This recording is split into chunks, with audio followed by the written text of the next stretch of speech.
Hello, good evening, guys. How are you? Muri say. How are you guys? Mascara say. Tashika hedu isu but still cooking Febi. Wambenge urukupi. Maybe, how are you? Mags. Masibanda, how are you? Janet Nkomo, how are you? Mascara say, guys. Nasa, I wish it was a Friday, honestly.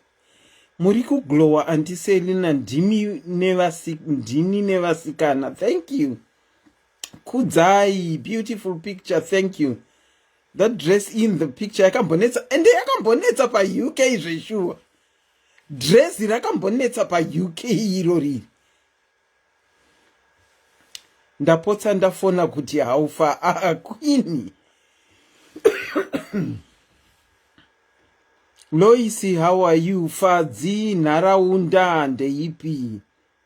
Elvina, ndeipi. Caroline Machingura, how are you? Edna Muguni, how are you? Maggie, you are at work. Urikuona live say uri pabasa. Isa atidi vanhu vanozodzinga vachiuya zochema nhamo dzavo dzekuti ndakadzingwa basa. Ivo vachiona live vari pa. Tariro, how are you? Nontokozo, how are you? Betty Joao ndeipi. Molini Momo salibona Molini Momo utini Febi David ndeipi. Ellen ndeipi. Barbara ndeipi. Febi ndambokumhoresa. Gladys ndeipi. Justine ndeipi. Miracle Maive Boys ndeipi. Pure Munanda, how are you? Tila Murambi, how are you? Enoch Gumbire, how are you, brother Enoch? Tina brother Enoch in the house. Ayesha Hassan, how are you? Charity Gwerisi, how are you? Ritendo ndeipi. Vakomana, nasi tirambotaura nezvekuwanana. Tirambotaura nezvekuroorana idzo marriage dzakati kuuya idzi dziri kunetsa. Jim Fan, how are you? Chipo ndeipi. Keresenzia Jane, how are you? Sharon Tanyaradzwa ndeipi. Tasha Chowers, how are you? My mof Mseyas, hi Auntie Selina. Hi my mof. Muri say my mof. Museyamwa. Charity ndeipi. Tariro Tavi, how are you? My day ndeipi. Maskwela say kwaskana.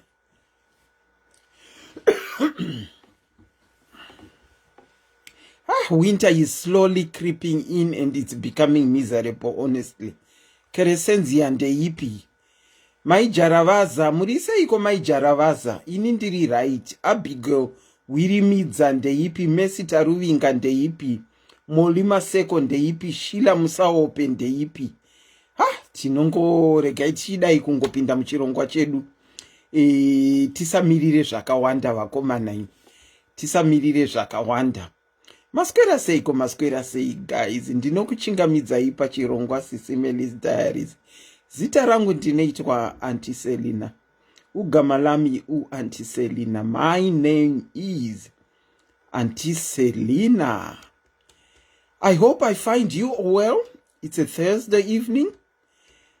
Just after 17, about 18 past 6 United Kingdom time and about 18 past 6 Zimbabwean and South African time. Thank you so much for tuning in. Nasi ndatimbofunga kuti titaure nenyaya inonetsa ende uye yanetsa kuseriho. Kuwanana, kuroorana, marriage. Ndozvandati timbotaura nasi. Kuwanana, kuroorana, marriage. Ndozvatati timbotaura nasi. Makagara seiko mumarriage umo vakomana? Zviri kudii? Zviri kuhamba here kana kuti 4:18 OC time. 4:18 a.m. OC time. We've got someone who is in Australia who is awake at this time of the day. Thank you so much for tuning in. New Zealand, it's 6:18 a.m. New Zealand 6:18, Australia dziri kuma 4, Zimbabwe dziri kuma 7, United Kingdom dziri kuma 6.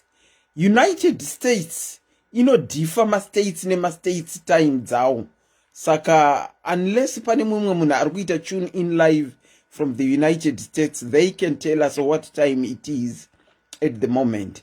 Saka ndidzo time idzodzo. But ndati nhasi timbotaurirana nezviri kuitika mudzimba umu. Mudzimba penyu muri kuitika iko asikana? Muri kudanana here? Muri kugara makamarana here? Muri kugara muri kwatete here muchibvunzana kuti zvazoti zvikabva zvazoti. Kuwanana kwaiva kukudhara nekwaiko zvino kuchiri the same here. Iwe mauri mumarriage mako uri kufara here? Uri kusuwa here? Pane zviri kukufadza here? Pane zviri kukusuwisa here? Wakaroorwa sei? US, it's 1:19 p.m. Just after 1:15 p.m. That's the United States. Chicago is 12:20. You can see that it's two different times altogether. New York, it's 1:20. Botswana 7:20. Okay. Trikuonesana time. Ukufara here marriage mako. Ndati uyai timboshare. Tishare kune vakaroorwa kare vaya vakaita sesu. Nevakaroorwa futi manje vakaita sesu. Kwazoti vamuri kuti amapiano. Chii chiri kumboitika mumarriage? Florida hanzi 1:20. Florida is 1:20. Also, we have got almost kwese on the platform. Thank you guys for letting us know the time wherever you are in the four corners of the world. Thank you guys. Vakomana kuseri uku kuri kuya nyaya dzimwe dzinosiririsa, dzimwe dzaunozvibvunza kuti when someone got into a marriage, did they really know what they are getting into? Chiri kunetsa mazuva ano is hatisisina madzitete akunyatsotirayira nezvedzimba.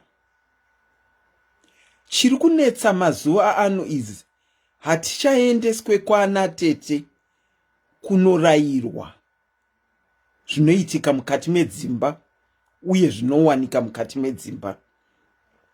Saka taakungopinda mumarriage tiri blind. You will find kuti vanopinda machechi kurayirwa kuriko but kushoma. Kushoma in a way yekuti China 1:22 Friday, or China is already into Friday. Okay. Vari kupinda mumachechi, marayirirwo avari kuita ekumasofa ine hangu personally handimanzwisisi. Because marayirwo ari kuitwa mazuva ano haanyatsotaura sematauriro aiita ana tete kudhara. Kuti muzukuru, imba ino mamazuva yakakwira nemamazuva yakadzikira. Zvango zvechimanje plus futi ana amapiano emazuva ano havachatodi kana kurayirwa kwacho. Havachatodi kana kurayirwa kwacho. Tirikuona vasikana ana mapiano, vakomana vanhu vari kuzvibvisira vanhu vari kuzviroora. Ndakanga ndisikazoti rate yevanhu vari kuzviroora yakawanda kudaro until you start talking to people. Ndopaunonyatsoona kuti iuzve ko vanhu vari kutonozvibvisira mari zveshuwa. Vari kutokweretesa mukomana mari yekuti anobvisa. Vakomana vanhu vari kuzviroora. Ndati vakomana vanhu vari kuzviroora. In my diary's time of speaking to people, zviri kundikatyamadza way iri kuzviroora vanhu. And if you try to talk to them and ask them, they always try and justify why vakabatsira mukomana kuroora. Okay, ndichavhura maline kuti tionesane. Remember, ini ndiri host, ndiri facilitator weprogram. Imimi neni tinoda kuonesana kuti chii chiri kuitika mumarriage amazuva ano. Ma-old school aya tinoda kuti afonewo vatiudze zvaiitika nguva yavo pakuwanana. Amapiano mofonawo muchiti aiwawo zvakachinja, zvakudhara ndezvakudhara, taakuita zvamanje manje. Motiudzawo manje manje chenyu chamaakuita.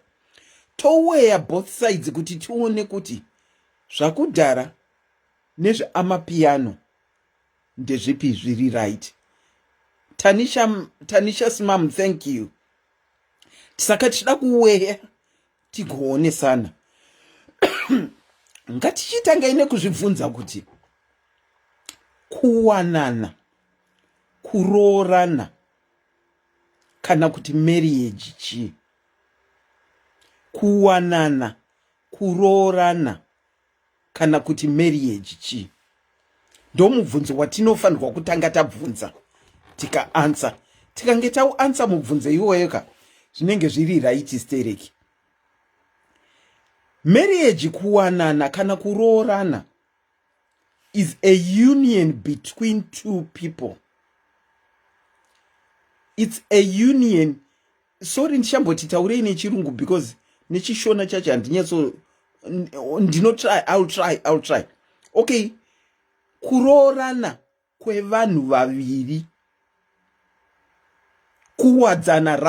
Kuwadzana kwevanhu vaviri. Murume nemukadzi. Marriage is between two people,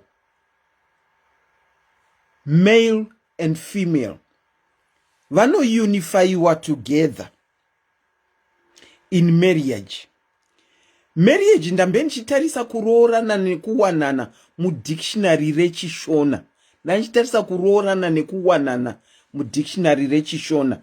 Rinenge rinoti agreei nechirungu. Kuti kuroorana kana kuwanana zvinenge zviri legally binding. Kana zviri legally binding, zvinenge zvine mitemo yazvinayo, zvino involve ma-customs. Sorry, I just want to adjust. This. Let me do it this way. Let me see if I can adjust without disturbing you. One moment, please. One moment.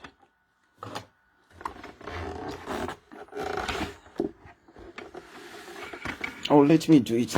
Oh. This is what I didn't want. Let's do it this way. Sorry, guys. Sorry.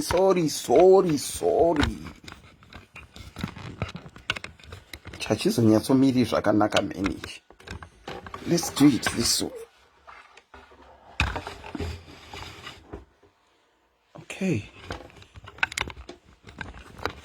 Okay, yeah, much better. Okay, Sakatati, marriage is a union of two people, particularly man and woman, and it's regulated by laws and rules, which is mitemo.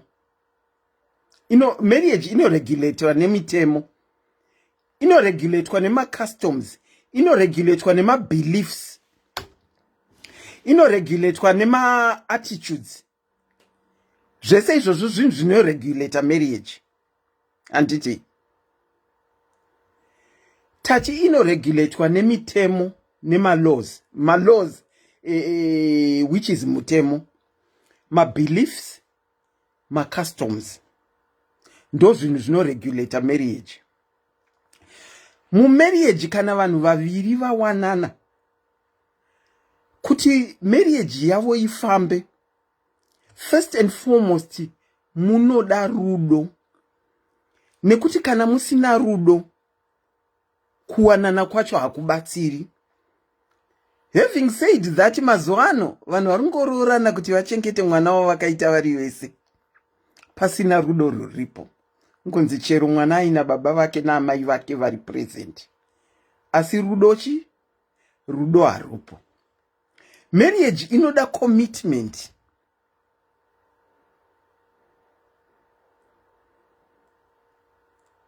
Izvo zvamakutaura zvana Johannes izvo ina handimo munyaya dzacho dzekomenti iri kutaurwa kunzi ana nhingirikini nana Johannes.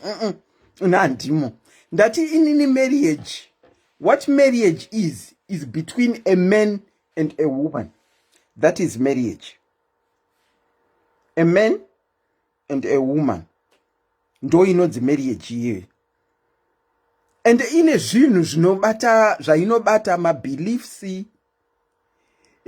ma-attitudes, ma-laws, nema-customs. When I say ma-customs is, even tese tiri vekuZimbabwe, tine ma-custom akasiyana. Because inini murungu wangu aibva kumasvingo, ini ndaibva kumazezuru. Saka you find kuti ma-customs edu akatosiyana zvachose. Nekuti vane zvavanoita kwawo zvekumasvingo zvaakupa vanhu mazuva kuti wangofamba achiti kana waona murume wekumasvingo tiza, imi munonyeperana, imi hapana zvokutiza. Vakanaka stereki varume wekumasvingo, asi vakadzi ndivo vanenge vane problem. Vakadzi wekumasvingo vane problem. Asi varume vari right stereki. Saka kana pasina rudo, marriage haisustain. Kana pasina commitment, marriage haisustain. Kana pasina respect, marriage haisustain.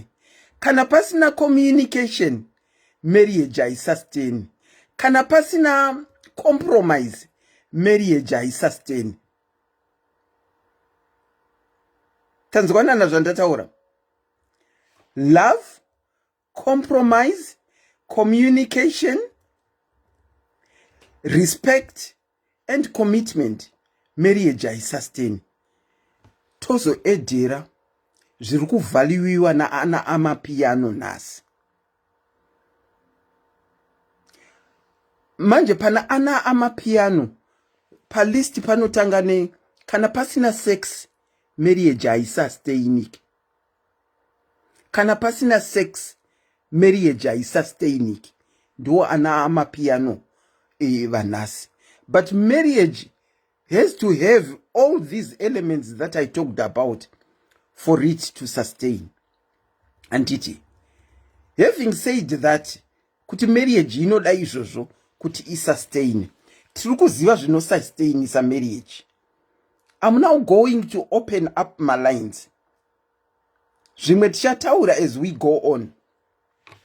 Kuti musheyewo kuti mu marriage menyu zvese zvandataura izvi zviri kuwanika here? Pane pari kuleka here? Chii chiri kunetsa?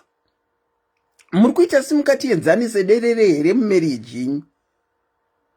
I'm going to open up my lines for people to share. Ndokumbirawo ane number kuti anyore so that I can pin the number.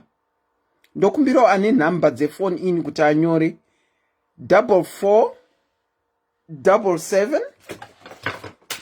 Let me just check the number.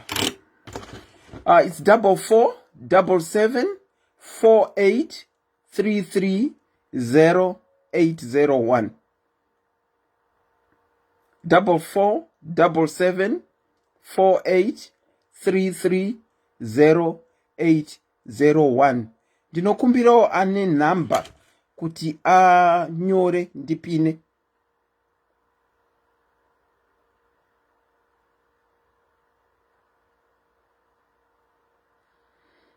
Ndiri kunzwa nzanzi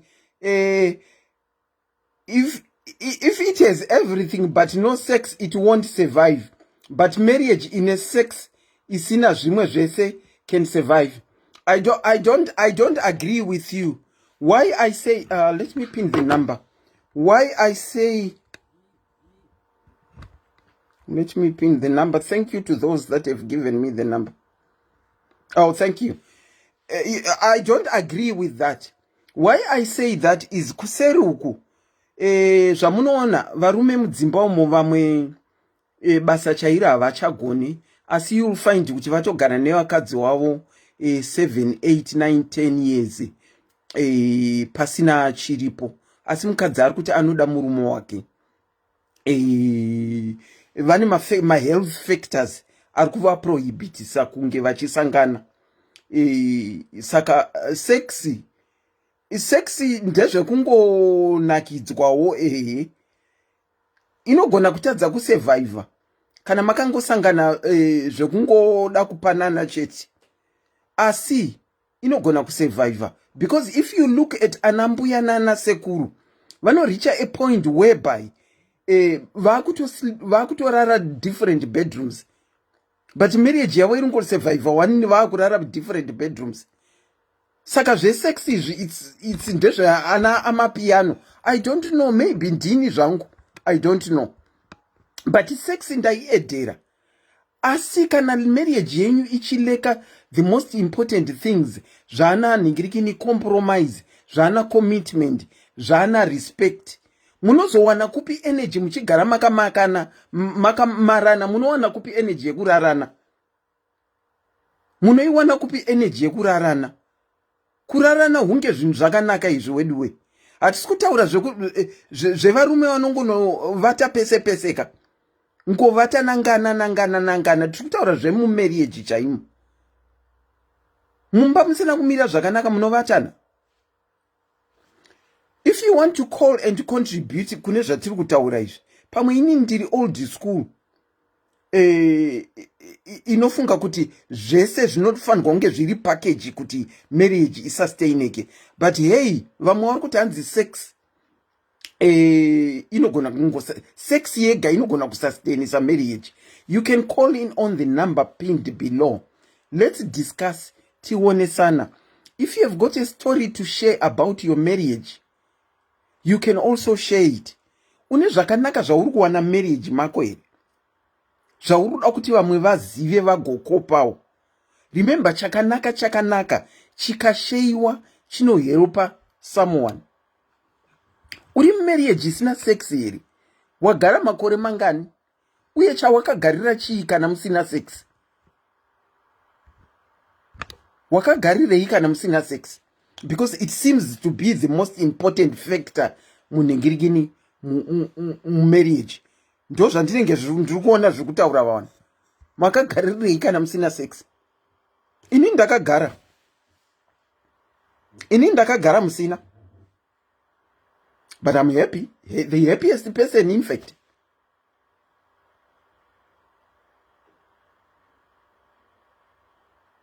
Imimi makadi, you can call on the number below and we can talk.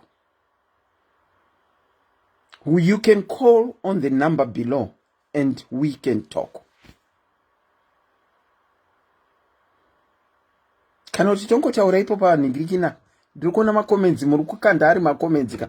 Tongogona kutaura ipo panhingirikina. What's happening to my phone today?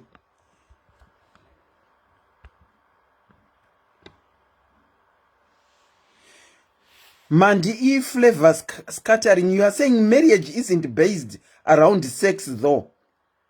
What is it based on? Some people have said kuti kana marriage isina sex aisastainike. Hanzi marriage kana isina sex, hanzi kugarira bills, grocery, rent kana mortgage. Sex is just a benefit, tete. I do agree with you. Yes, sex is just a benefit for me. I do believe sex is just a benefit. But some people are thinking otherwise. Kuti kana pasina sex mumba mugarike. Ndizvo here fona iti tauri.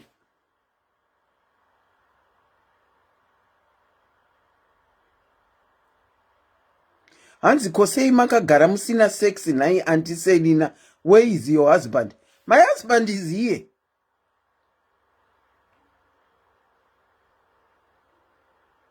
Hanzi na Shaileti Auntie Selina machi makagara musina sex. Ndakagara mba. Handina kugarira title ini. handitomboyuzi kana senemi yake. Izvozvi tiri kutonetsana nekunzi why is it uchiri kushandisa senemi yako. Handitomboyuze kana senemi yake. Ini handisi kugarira title. I'm happily married. Hapana ruda kutaura. Fervent love kadzi, are you hearing? Aita seiko love asi pane zviripo.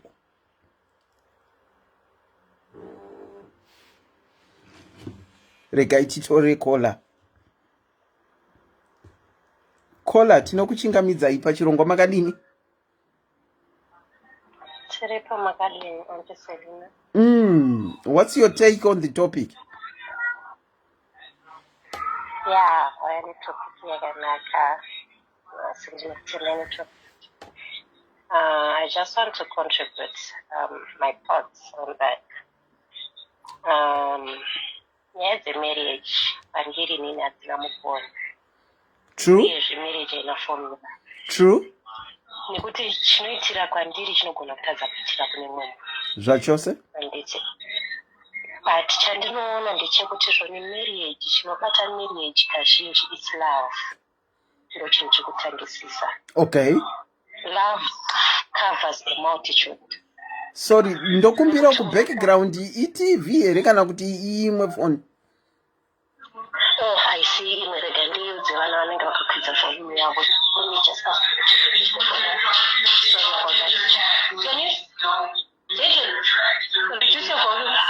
Auntie Selina, you have a friendship with a certificate. Haisi marriage. Marriage has to have mujolo and tears. Okay. That's you saying it. Sorry, Kola, you can go on. Alright, saka ndiri kuti marriage ka, the basic thing chinofana kunge chiripo pa2 is love. Yes. Because love inokava zvizhinji zvakawanda. Zvekuzoti hanzi sexy kana kuti chika zvimwe tinogona kuti tichinyeperana kana kuti tichifunga kuti ndo zvinobata imba. Nekuti kune vamwe vanhu vatakatoona vachitoita chikapa chengwena chaizvo but vakazosiyiwa. Handiti. Okay. Saka sex in as much as it can contribute, but love ndo inotanga kuvepo pakutanga. Kozoya zvimwe zvese zvekuti respect, zvekuti companionship, zvekuti zvoni communication, compromise, zvinobata zvazvo, commitment, zvinozobata zvazvo, commitment, nekuappreciate mumwe wako anenge aripo, zvinhu zvekuti zvinozotutsira uti mabhonasi twatinozoisa uti maspices twatinozoisa mumarriage, but chinhu chinobata kazhinji is love. That's why ndinoona kuti kana munhu usisachade munhu unogona kuda kuedza kuita sei ugodi, but marriage iyoyo it will fail. Saka inini chandinoona kazhinji ndechekuti kunzwisisana kwevanhu vaviri kunotouya nekunge paine love. Hakuuye nekunge paine good sex, hakuuye nekuti munhu anogona kunge achiuya negood sex, but kana pasina love pakati penyuka anenge achingoda sex kwauri kubva atongoenda. That's why muchiona even masmall house anenge aripo, because murume anenge achingoda kana good sex kune small house, but kuti achikomita ikokoko hapana love pautu hwavo. Handiti muri kuona ndizvozvo anowanika achidzokera kumba kwavo. Saka marriage kazhinji ngatisapindai mumarriage because ndaona kuti mufesi wandasangana naye ane mari. Is the money that is attracting me to him. Ikapera mangwana ndinoita sei? I can't stay in that marriage because mari yapera. But ndikapinda mumba nekuda kwekuti tine love, mari ikavapo, it's a bonus. Mari ikasavapo, I can stay in that marriage. Sex ikasavapo, I can stay in that marriage. Handiti muri kuona. Saka ngatidzidzei kuti tidanane first. Tizive kuti munhu chirikundi what's the polling factor kune munhu uchi imari here, runako rwake here, because beauty inofedha nekufamba kwenguva futi. Kana ichinge yafedha munhu anobuda. Saka inini ndinoona kuti love is on this final thing chiri pamarriage chinobata marriage. Kana pasina ichochocho marriage inotinetsei. Saka munogona kugara pa muri kupiwa rudo here pasina bonde. Kazhinji manje kana pane rudo manje zvinhu zvinotongoflowa, you don't force. True. Anti munonzwa kunzanzi marriage kana ameno kana relationship isina rudo unotangori kukakata dori nestraw. Handiti muri kuona. Unotambudzika nayo because hapana rudo. Kana patori rudo, it means even communication yenyu munenge muchitongonzwanana kuti are we having sex or not, and the reasons dzenyu dzamunenge muchizviitira kuti hamusi kuhava sex munenge muchitonzwanana because you love that person. Maybe urwere hwazokonzeresa kuti sex isavapo mumba, but because of the love that you have for that person munotonzwanana. Munotonzwisisa. Hapana pano pane rudo panoshayika communication. Hapana pano pane rudo panoshayika respect. Good. As long as there is love in the house. True. You don't have to force things. But kana basa love manje. Ndopa unogara uchirimendwa kunzi ndini baba vemba. Uyu woto ndini mai vemba usikundiratidza rudo. Uyu woto usikundiratidza respect. Because hamuna rudo mumba. But where there is love, it covers a multitude of everything. I do agree with you, Kuti. Pasina rudo, where there is no love, you can't compromise. Where there is no love, you can't respect. Where there is no love, you can't commit. Exactly. I do agree with you there. Thank you so much, Kola, for calling. All right, Auntie. Tatenda edu. Kola vari kuti pasina rudo hazvibatsiri. Pasina rudo hazvibatsiri. Let me call back the people that were calling.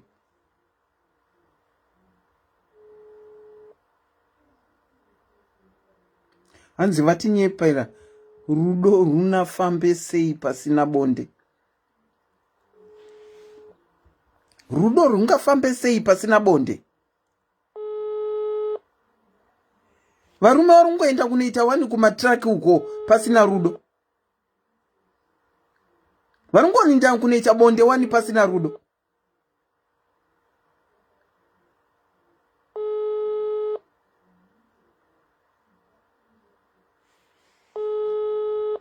Ava vachadaire. Let me take another caller.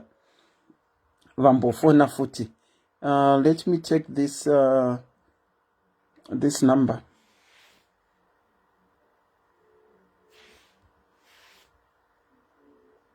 For 19s, we.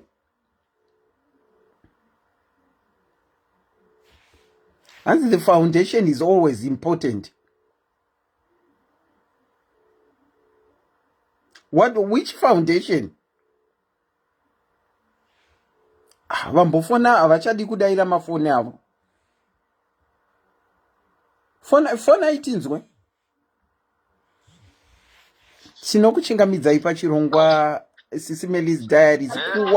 Kuwanana, Kuroorana marriage. Makadiko panapo. Tiripo kuti makadiwo weduwe. Aiwa idzi ndo nyaya dzatinofarira zve because inyaya dzine confusion yakawanda. Dzine confusion semunhu wemurume tipire iwo tinzwe. Tisha. Marriage chinhu chakanaka anti. Marriage chinhu chakanaka. But problem yataita mazuva ano taita vanhu vanopinda marriage vane plan B kudhara. Which is very wrong. Mati? Because ukapinda marriage taita vanhu vanopinda marriage vane plan B kudhara kuti kana zvaramba ndozodai. Because ukateerera vakadzi vacho vese vanotaura vanenge vachiti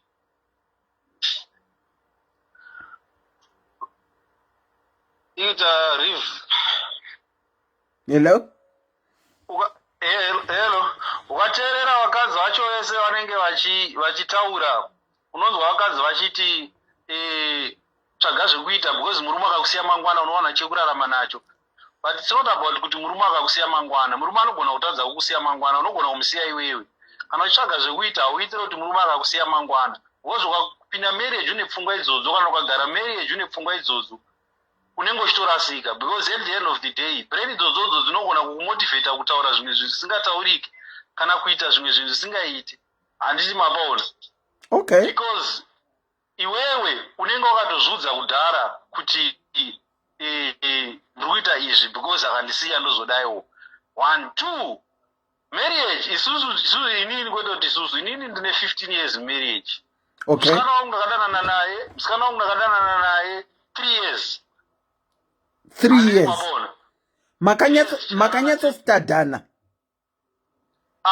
inini zvakaitika manje ndezvekuti handakustandard zvekuti ndakamunyeka kana kuita sei. Zvinhu zvaa zvakangoita connection yakangoitika kuti munoona zvazvo handizvo kuti munozveri kana maukisana nemusikana musina kuudzana nokuda kuita sei. Zvinoitika. Turi kuti munenge muchingowirirana muchingotaurirana mozongeri kana maukisana makutodanana. 3 years, 15 years. 15 years later plus dzekudanana tatomu 18 years later. But mukudanana kwedu kwese kwataita one day, hapana kana one day randikambofonera kana amai kana tete kana mbuya kana sekuru kana hanzvadzi angu kuti ndanesana nemuroora.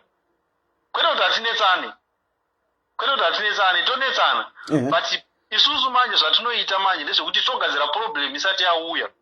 Handiti mapaona handi. Tiri marriage imomo togadzira problem isati yauya togara taigadzira. Patete tichifara paipe. Tototaurirana. Baby but inini unoziva kuti chii. Wakaninyima lula indo ini zvandoita ndobuda ndoenda kunze. Handi mazona. Kutaurirana. Tichitaurana tiwirirana tiri murudo kwete kuti tikunetsana kana ita sei. Tichitowirirana ipapo. Bebhovha atochedzera kuti inini shamwari kana ukandihurira inini ka ndokusiya ndoenda kumba kwedu. Handi mazona. Tichitoudzana. But iwo ona ukazoenda kumba kwedu vana vedu vanosara vachiita sei. Vana vanotambura. Totanga kuudzana tiri murudo ndonyaza tichitaura patinenge tine prime time communication kai. Communication not talking, because people confuse communicating with talking, because talking ndeyekuti sumuka unondipa sauti uri kutaurira munhu kuti ndura sauti. Communication ndeyekuti madam unokwanisa here kuti mutambidzo sauti ndikunzwa kunge musina sauti muriwo. Madam wobva kuti awereded mina ndikutorere sauti usumuka uchitora sauti. Zvasiyana nekuti unoudza mukadzi kuti sumuka ndipe sauti muri hauna sauti. Mukadzi haana chaanotaura kana kupindura, anongosumuka kutora sauti okupa, because already we are talking, we are not communicating with her. So there is a difference between communication and talking. Most of the people, they talk. That's why we don't know that some people are not at 2 a.m. but they are not communicating, they are talking. After 2 years, in marriage, kind of relationship, why? Because they were not communicating, they were just talking. So, once we see what is communication? What is love? Do I need sex to be in love? Do I need talking to be in love? Do I need communication to be in love? Because at the end of the day, sex is not what keeps a relationship. That's why I'm trying to shamwari zechirume. Because vanotamba vese vane 10 years kusvika vafe muvari mushamwari neshamwari pasina sex vachingowirirana chete. Vane ukamwa hwaya huri strong. Kana vakadzi chaiva vari kwakadaro kuti vanowirirana vari mukadzi pasina relationship yesex, but vachiwirirana zviri serious and zviri deep zvezviya. But pamukadzi nemurume vakaroorana panokwanisa kugarika here pasina sex? Good, ndoba ndikuda kwedza kuendesa ipapo kuti sex manje zvinozoitika manje pakuroorana ndinozosiyana ushamwari hwekuwirirana hwemurume nemurume neushamwari hwekuwirirana hwemurume nemukadzi vakaroorana. It's because ukawirirana unofanira kutanga waita ushamwari nemukadzi wako. Ukaita ushamwari nemukadzi wako, it's easy for you kuti ugare pasina sex. Handiti mazona. But ukatanga waita sex ozodaita ushamwari, it's not going to last, because chaukapindira imomo moitwa sex, wakagarira sex. Handi mazona. But ukapindira ushamwari kuti wapinda murudo nemunhu nekuda kweushamwari huripo, you can still be with that person despite kuti pane sex here kana kuti hapana, because at the end of the day sex is not everything. Because mumwe unogona kupinda mumarriage ogara sex, just like you and zera renyu, you can say kuti I can survive without sex. But you need to understand kuti I am not going to say munhu ane 26 years 25 years gara forever usina sex uri marriage. That one might not work because of age. Then you can work because of age. So people must differentiate that. Because Makataza Mim, you can stay, I know you can stay 10, 20, 30 years from now. No one will gara pasina sex. But manane 26 years. Aljara ugara pa Facebook, 98% ema post pa Facebook, Zimbabwe site. Their sex. My sexual posts. Nothing more, nothing less. Sex. Weekend chingosvika unonzwa kuti vari kuenda kusleep over. Vari kuzodaiwo ndozvinhu zvavo izvozvo. Nothing. Hapana education imwe vanotaura. If it was sexual education, that's really none, but it's not sexual education. It's sexual lambasting. Ungolambasana chete. Ndozvo vanenge vachidzidzisana. So mwana manje kuti uzomuudza kuti gara pasina sex akuudza kuti hazvibude. Ndakutosiya marriage because hapana sex. Anotobuda achienda. But vanhu vanenge vakapinda mumarriage because they love each other, vanhu vakapinda marriage because they communicate with each other, vanhu vakapinda marriage because they understand each other, they can stay mumarriage pasina sex, they can understand each other. No, mumwe wangu izvezvizvi because of her or his medical condition, he or she cannot perform this. I still need to be with her. Handi mazona unomira naye until kana zvaita vamwe vanogona kutonoti hazvi zvikuramba kuita toita sei, let's improvise. Vanoimprovisa, vanogona kungobatana kungokisana kubatana kusvika munhu atopedza, kana kukisana kusvika munhu atopedza votorara zvavo votozorora, because at the end of the day sex is just 2 minutes mandokangana nezvazvo, of which that 2 minutes is very important kuvanhu vane 26 years vane 30 years and below. Vanoita zvekudaro vanoita zvekudaro ende hatingava deprive because imimi anti munotoziva kuti pazera racho iroro maitopisawo zvekudaro maitoita uchemera kuti ngaiuye. But izvezvizvi, yes, of course I can understand kuti makati haina basa. Yeah. But we cannot take away sex from marriage because it's needed. It's a need. It's a need actually. It's not something that we can do without at some certain age, but it's something that becomes a want at a later age, whereby we can do without it. And mazona mumba menyu ndimbobvunzawo mumba menyu mumarriage yenyu munoita zvana head of the house here?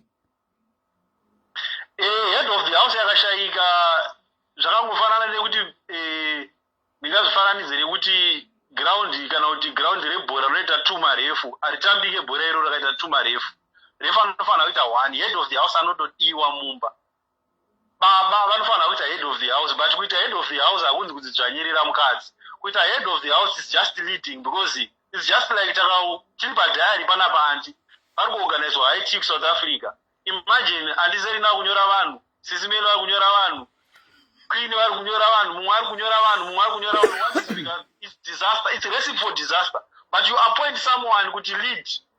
Isusu tichiteera. But when you are leading people, it does not mean one will lead at their dome or avanzukise or afunge, which is a mistake.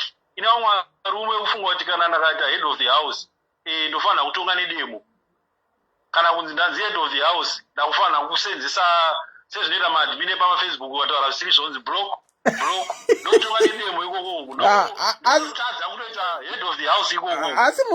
Asi muri kutaura inini kani kuti ndinongobloka ameno kana muchibloka pamwe zvatambira ikoko, but ndikuedza kuonesa kuti head of the house anotodiwa mumba, but head of the house must be a leader. Handi mazona kwete muzvanyiri kana mutongi anofanira kunge ari leader, anoudza mukadzi wake kuti madam ndoda kunotenga mota. Madam oti baba mwana mota haikwanisi kutengwa nekuti unaika mafizi asati abhadhara, unai hatina pekugara, kuti akatenga mota zvinozodii. Manje murume benzi anobva ati unopenga undiudzire ndindoshanda mari iyoyo, but murume asiri benzi anotaura kuti mai mwana chana ndifungira kutenga mota, une mwana wedu wanodzidza kukwiri tinobatsira kudai. Mukadzi onzwisisa wocompromise, wosangana pakati compromise. Panoda kucompromise, but kucompromise it's not about just compromising. Because mukadzi problem nemukadzi handiserina. Mukadzi anogona kuti mukadzi acompromise iye akutoshedzera kuti I don't care whatever, because mukadzi unogona kumudza kuti ndaita zvakati, obva taiwazviite kana ngatidaiwo so, obva waramba wachisisa, obva alright itai. Not kuti alright itai, because mukadzi unofanira kumudzwisisa, because pane alright itai yekuti anokuudza kuti zvauri kuita zvahandisi kuzvida, but ndinawo kuti uri baba chingozviita. Kana zvaita zvazvinoita iko kusai kwandiri handisi mazona. Anogona kukuudza, but kana uri murume asingari ridhe kana metsika unogona kungoendera mberi woita uri wega, hauchakompromise kuti mukadzi wangu baibai angodhora iti itai, but inini seri mukadzi akangodhora iti itai ndotozvegedza, ndotodzoka, ndotomunyengerera. Kana kuri kumulambasa ndotomulambasa, ndoti saka bhebha wazotoita sei baibai wachifungeiwo, anobva ataura zvese manje. Aiwa ini baibai ndazongochiitai zvenyu, but ini handisi kuzvida izvozvo because of 1 2 3 iobva waona kuti okay zvabuda, ngatisiyane nazvo.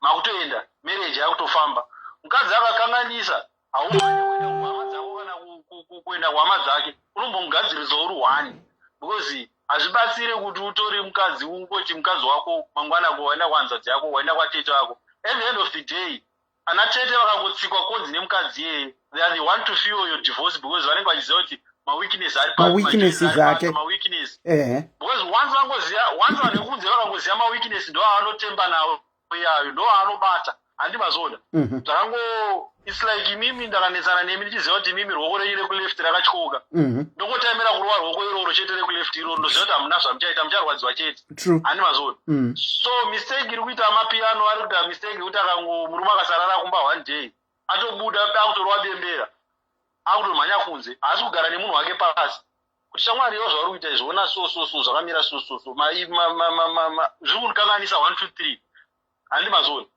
because vanhu vekuudza vanhu is good kutaura, it's good to open up, but there's a level yeku open up. You don't say kuti chinhu chiri mu1 wakutoita open up. Maybe kana chasvika mu5 kana 6 you can open up. Out of 10 kana chasvika mu6 then you can open up to people. But kana chiri mu1, if you start to open up chiri mu1 but chinosvika mu3 chimwe chinogona kudzokera mu0 chonyazoita stable. But chikasvika mu3 wada open up vamwana vanochakuita stable vanogona kunobaya weakness iyo. Kola ari married wedwe. Kola ari happily married for 15 years. Vangoti is Kola married, is Kola married, is Kola married. And married that.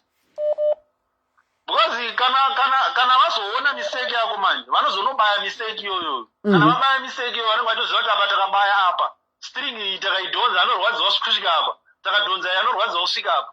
Because izvezvi as we speak so dzimba dzizhinji dzekuZimbabwe 90% edzimba dzekuZimbabwe dzakaparara anti dzinoparadzwa neshamwari dzemukadzi kana kuti shamwari dzemurume ndo vanoparadza dzimba idzodzodzo, kana kuti anatete vananamainini ava ndo vanoparadza dzimba idzodzodzo. Why? Because munhu anenge achitrusta munhu wake kuti rega shamwari yacho iyi, shamwari yacho obva anoti saka patoita mukana mufesa asi kulambasta kumba obva anoda kunyenga mukadzi yoyo.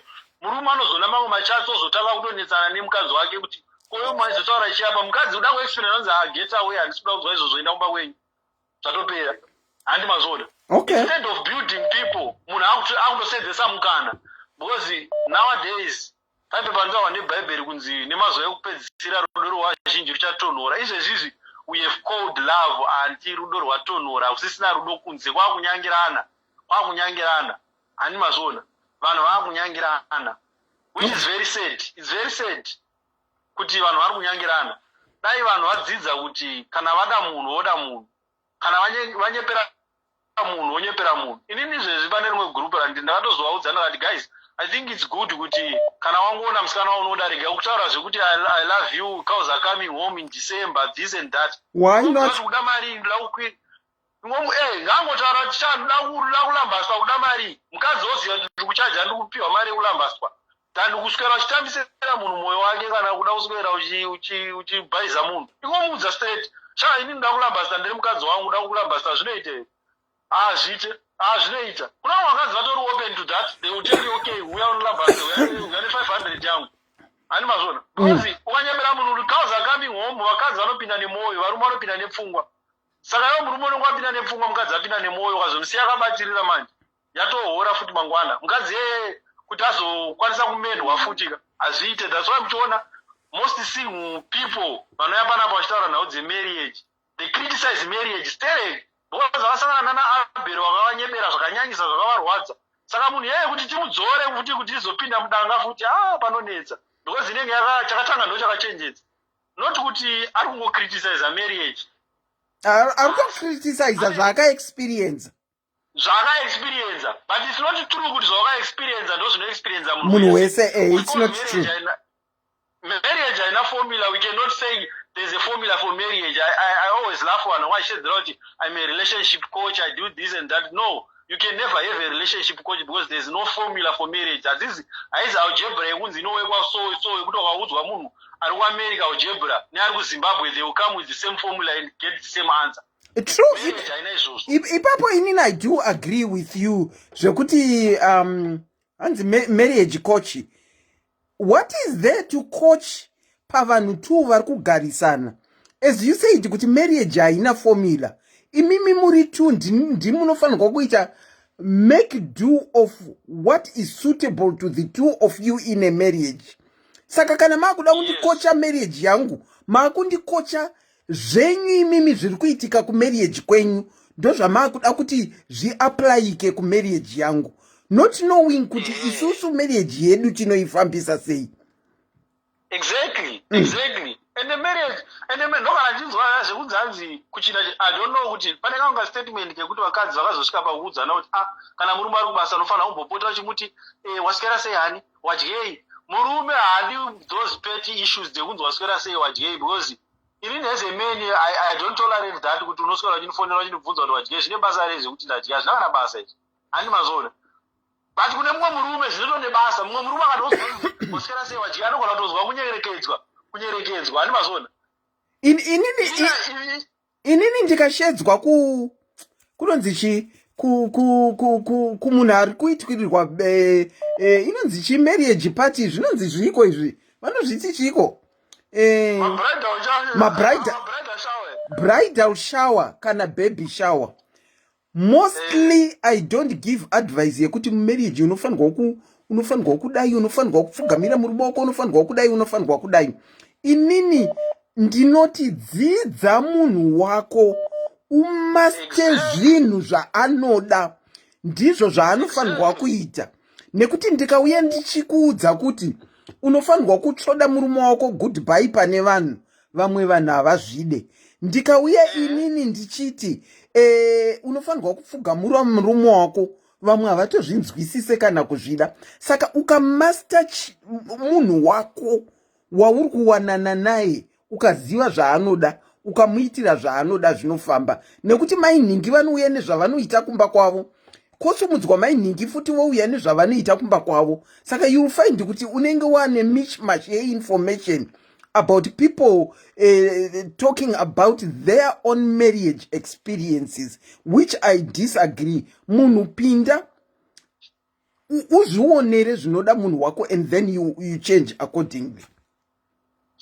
Ndizoso chaizvo anti, because marriage haidi zvekuita kunge chinhu chinenge chine pattern. Marriage haina pattern anti, because zvakafanana neni. Vamwe varume ndotozwa vachipopota kuti mukadzi wangu handipfugamire, mukadzi wangu hadai. Inini mukadzi wangu naturally anoda kupfugama, but inini it's not something chandinoda kuti ndione achiita kwandiri. Akapfugamira baba wangu kana mai wangu handa problem nazo, but inini kuti auye every day achinipfugamira kuti ona ane sadza, kwandiri inini pane ka sense of pride kanenge kutobuda mandiri kasina kugadzikana mushe kekufunga kuti pamwe ndikudzvanyirira munhu, pamwe ndikumanikidza munhu, pamwe ndikuita, because mukadzi anofanira kuita free.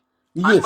Mukadzi anofanira kuita free. Mukadzi must be free. That's why mtoona vamwe vakadzi vanenge vachida kuti kana vari free, mukadzi kana ari free chaizvo handandanga kukutonga, but kutanga kukutonga kwako hamuzokorera anenge achikutonga, but inhayo kuti anenge achiexpressa gratitude yake kana freedom yake.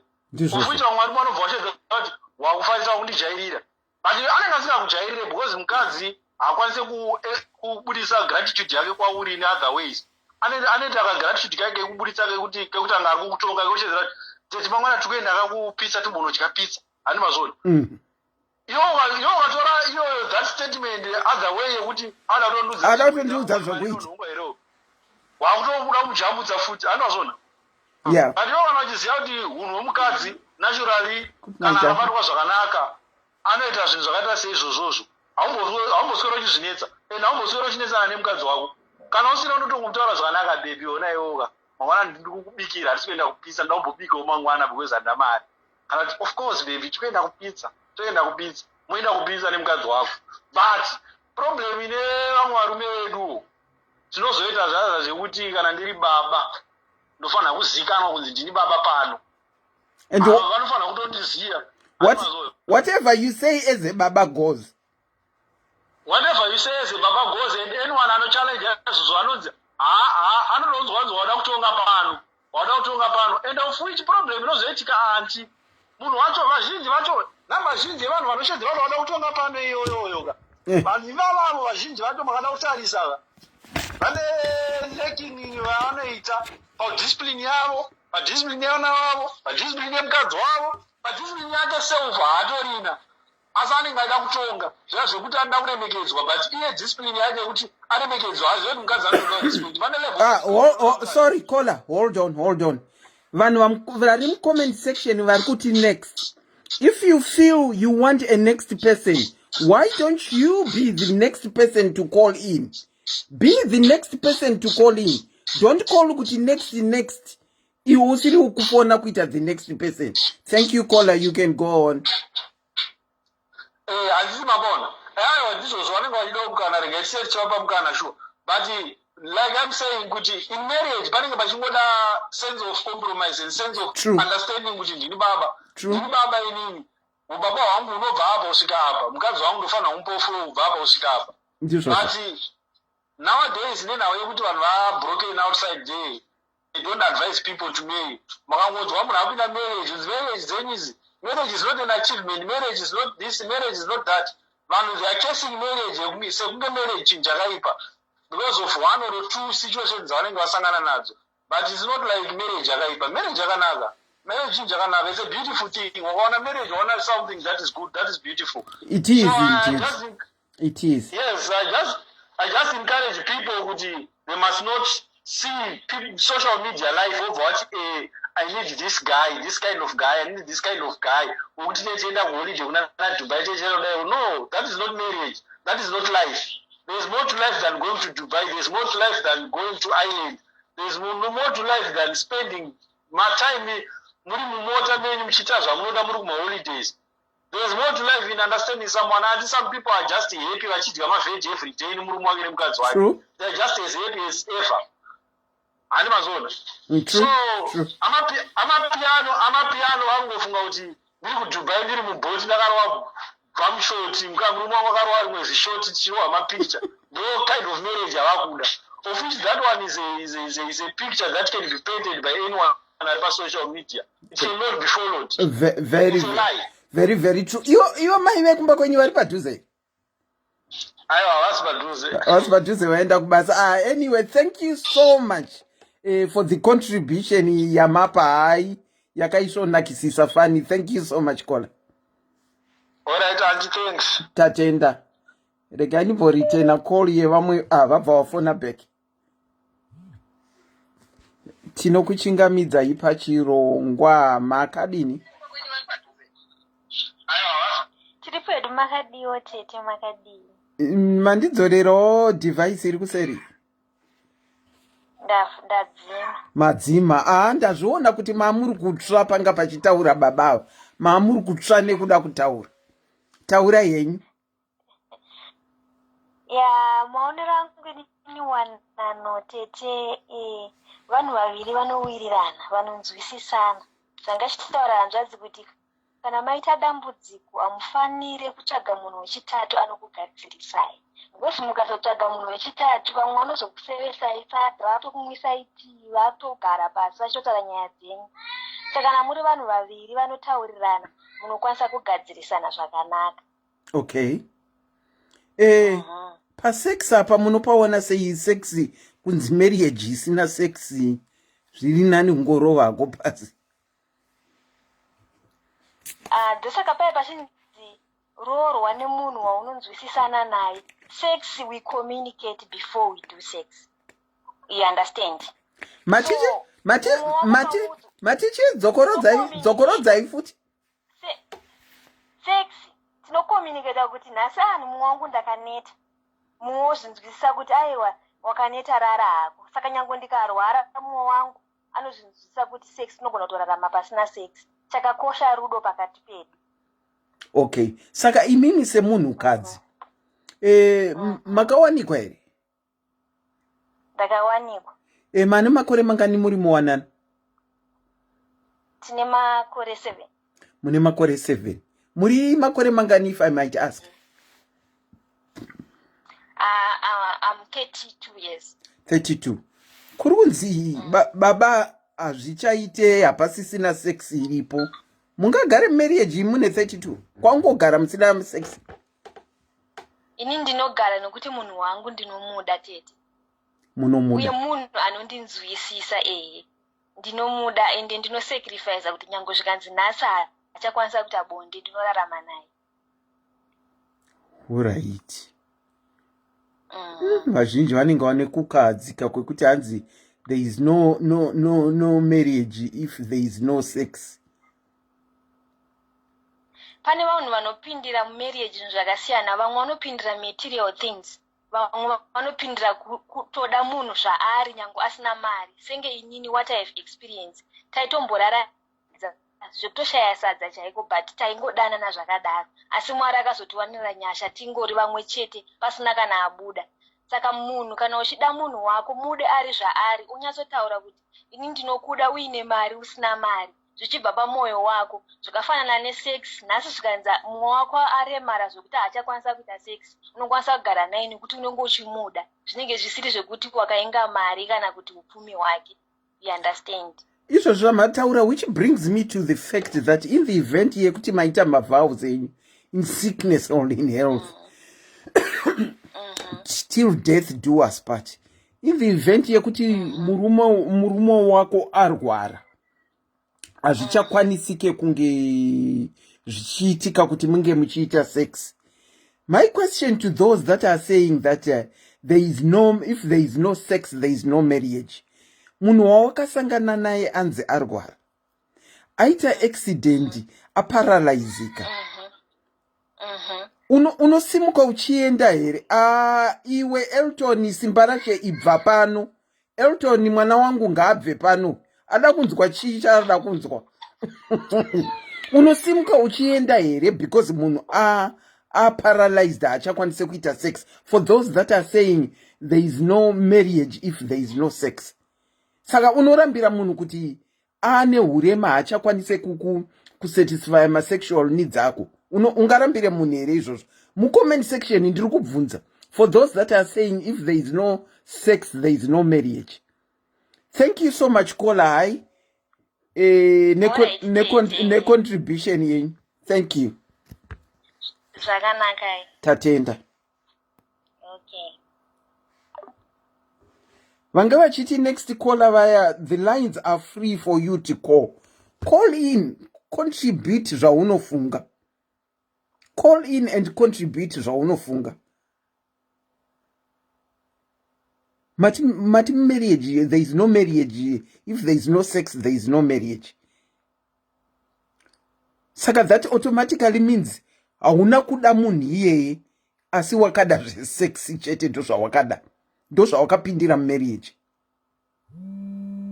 Elton ari single. Ndinokuchingamidzai pachirongwa kola. Makadini? Tiripaedo makadiwa ndiselina. Muri kuti iko nenyaya yatiri kutaure? Inini ndatopinda zvangu nyaya yekuti bonde. Bonde. Isine dzatakatobudawo dzanga dzisina bonde because marriage isina bonde yakafa anyway. Avo vauya vanoti marriage isina bonde yakafa. Marriage isina bonde yakafa up to the point yekuti mukaita 2 years asina bonde ukatoenda kuda kunodivorce, you can divorce murume kana kuti mukadzi nekuti haasi kukupa bonde. Tiri kuwirirana here? Zviripo zvekuti vanhu tawanana, because example yekuti munhu akarwara akaita accident pakazochayikwa bonde mumusiya here, that's different. What's different there? The thing is kuti pauya urwere, it's like just itsaona yaitika. Inokwanisika kuoneka kuti tsaona iyi tinosvika kupi nayo. Inini ndakapinda mumarriage yakasangana netsaona yakadaro. Okay, saka makasvika kupi nayo marriage isina bonde patsaona yamakasangana nayo? Handisisimo marriage isina bonde because it can't. It cannot.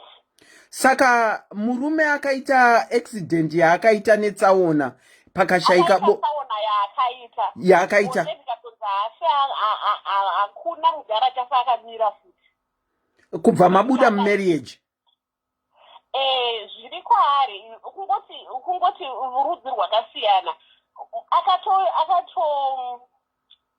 Akasuggesta kuti nditsvage mumwe munhu wekuti ndofadzana naye kunze ndichidzoka mumba. Ini ndikaona kuti hazvina kukodzera because ndinenge ndave kucheka, ndikaona kuti hazvina kukodzera kuti ndinotsvaga umwe munhu, rinorara nemumwe munhu aida kunditsvagira actually munhu wokurara naye, handiti ndichidzoka kumba kuti tikipe marriage yedu tirambe tiri pamwe chete isusu. ndikati no I feel like ndatoita barika handiti anti yes pakange paine kutaura here kwekuti kana kugunun'una kwabva kwamuri kwekuti makange maakushaya bonde for him to have suggested that?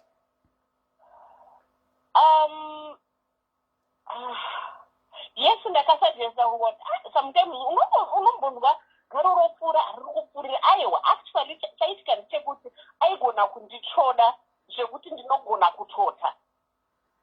Okay. But at the same time ndakuda penetration. Okay. It's too deep now and at the same time ndakuda penetration. Kuti achita penetration achagone because anorwara and okay. hapana chiri kutambika. Saka because of that akati you know what takambotsvaga kuda kuita zvematoi but sometimes unochida kunyazodzirwa ndomene. You understand? Yeah. So because of that and then takagara pasi tikaona kuti zvakakodzera kuti tiseparate. Taseparate ndipo tazoona kuti zvakakodzera kuti divorce. Nekuti panga pasina bonde. Okay. Takatoenda kuma-professionals chaiko. Okay, regani and we are good friends until today. We are so good friends. Okay, regani mborivesa role.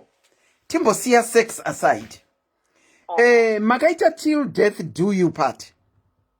Yes. Okay. All right. Let's leave sex aside. Ndochibvunza kwamuri imimi. In the event yekuti zvaita vice versa. God forbid. God forbid. Maonana nezvamaonana nazvo. Zvimwe zvamaikwanisa kuita muchiri imimi anti makakwana hamuchakwanise kuzviita. Yeah. Murume obva ati hazvichaite nekuti pane hurema huripo. Zvinenge zvakaoma. That's why I'm saying kuti isi takapindura ma-professionals. Takatoenda ku-counseling and all that. Pana vari kubvunza kuti asi Gilbert wenyaya yemurungu kani? Aive murungu. Okay. Aive murungu but kwete kuti akaita disease yakamuaffecta urume hwake kuti akwanise kuita sex. Akaita chirwere chakaaffecta izvozvo. Okay, it's what I always talk about kuti inini ndo zviripo. Saka inini ndakadai anti muri kutosuggesta kuti inini ndinofanirwa kungofamba ndonotsvagawo. Zvinoenda now zvakuenda nekuti unonzwa kuda bonde rasina zvakaita sekuna vamwe vanhu vasitomborina nebonde nyangwe vache vachitorina Gilbert washana wapa bonde. Kuna vanhu vasiri ndotichiko vasina basa nebonde dho varimo marriage machine kuti nyangwe akarwana they don't mind. Kozoita vamwe vanhu vanototi kutoti bonde ndokutoti munhu zvekutoti ndotanga tomubata mubhurugwe make kuti munei tusati tatoenda mberi uko kuti tisada kubvunza mutupo wako totanga ndabvunza kuti mubhurugwe makakwana here. You know what I mean? So kuna vanhu vakadaro. Kozoita vamwe vanhu vana akana basa nebonde anototi nyangwe akariwana kamwe chete pa2 months. It doesn't matter as long as ukonzi ndikukuda chichwa zvese at all that kwavari zvakakosha. Vamwewo chakavakoshera ndechekuti bonde riripo. Inini ndinoda bonde, ndinoda munhu anokwanisa kundichengeta, ndinoda bonde, ndinoda mari. Saka pamunenge muchiita ma-vows till death do us part munenge muchinyepa kani? Imi feki kanimi. Imi please. Ifeki dzega dzega. Mufungati vanhu vese tichirevesa zvekudaro. Hanzi naanti ma-vows till death do us part ifeki, musafunga kuti tinenge tichirevesa zvekudaro. Imi masvika pasituation unotaura kuti iwe and I don't remember that till death do us part muurombo nemuhupfumi muurombo. I remember pehupfumi. I don't remember zveurombo zvitaurwa ini. Alright auntie. God forbid. Kuri kunzi zvaitika iko zvino mawana mumwe munhu wenyu muri kuita bonde zvakanaka mati makambobuda mune imwe because rakashaya bonde nezvakaitika mapinda mune imwe marriage mambenge muchiita bonde zvakanaka maita till death do us pati iyoyo Gilbert wenyu bhururu wenyu wowanikwawo nezvaanowanikwa nazvo wotadza kuita bonde munobuda futi. Now it depends kuti I don't know kuti zvinonyatsanangura because it's very difficult kuti mu understand kuti kana masvika pakudaro pakuti kana murume ayandosajesa kuti you know what uchiri mudiki why am I wasting your time kuti ndongokusiya wakadaro and now you are not even happy and all that and iye akafilo kuti asisiri murume because achakwanisewo izvozvo so ngatiseparatei utogarire chii takadai so kuti aiwa tongogara takadai so it won't work kani bonde ndokuti marriage but then mukaita love munofanira kuita love making yachona ndokuti marriage yenyu inake isimbe pane pekuti vanhu unonyasovati vanhu vari two ava varipo hapana kana kaaffection hapana kazati kekuti vanhu vanodanana saka muri kuti kudanana kwachina kunozozadziswa nebonde panoitwa bonde paya pane kamwe kaimpact pane kamwe kanhu karipo kanozonyatsoita kuti marriage yenyu inyatsofashaira zvakanaka andi ndine kakupokana kekuti pamunoita sex paya pane kamwe kanhu karipo varume vari ngonoita sex left right and center kumatrack uku vachidzoka kumba kwavo ndosazvasaira kudzoka kumba kwavo because kumba kwavo ndokune kazasi kachona ikako kanotoripo kana muchidanana kana muchidananaka unosozwa kuti ugo rwachina rwatozonyanya kuwandisa because tiri kuguta tiri kufara andia musati mambozvera unozvinzi kumudhira kwari kuita kushaya bondoko hamusati mambozvinzwa kangorika sei kakajairira varume. It's true auntie. It's very true. asi nhaikola kungoipuwa chaiyo yasamere musedzi wotona ndiye munhu yaya kutofaranuka like this. kola regai ndimbokudzoserai pamatanga kutaura imimi mati correct me if I'm wrong ndati nini akazenge otaura zvekuti enda unoita hako kunze from nowhere here mukati uchakanyanya kudariso one takambotrai zvematoys okay because iye aifilo kuti mukadzi anofanirawo kureleasa or whatsoever anditi saka nditakamboita zvematoys ndobva azoregedza zvematoys saka ane friend yake best friend yake yakaita chirwere chakada kufanana nechake ikakanganisa bonde ndobva atsvagira mukadzi wake boyfriend saka vanogara vari three nemukadzi wake neboyfriend yemukadzi wake naiye so he wanted us kuti tiite saivo as well. Mazvinzwa hakuzi kunyepa kana kuti this is real. It's a true story. Asi pano vari kuti kunyepa mcomment section ndikukuudza kuti it's a true story. No, yeah, kuchirungu I hear you. Kuchirungu. Yes, vanhu vari kutaura navanhu kutaura nezvavarungu vega vari kutaura nezvavo. Kubva tishabuda mumamarriage umu tikapinda mumamwe tikapinda mumamwe nekuti hamuna sekisi ndimusadaro zveshuwa. Anyway. Marriage isina sekisi. Hamuide. Kana tafu kubedroom teitei kubedroom. Tenda kubedroom teitei. Okay, regai ndikuudzei on my part. Isusu tinoenda kubedroom. Ndinotoita nabhururu wangu kutoseka kuti kana takutaura nyaya tichitoseka tichiti haiwe mhani swedera uko tichitobatana tichitotsvodana tapedza kutaura nyaya dzedu tichiseka and then we say good night and we kiss and we go to sleep. But sometimes I'm I've said it openly and I've said it on live. Nguva yandinonzwa kuda bonde chete is ndo sign yangu a day before ndisati ndaenda kunguva yevakadzi ndo pandinonzwa kuda bonde. But hapana ndototaura kuti shamwari sweetheart ndiri kuheva my feelings ubva totaura kuti it's that time of the month.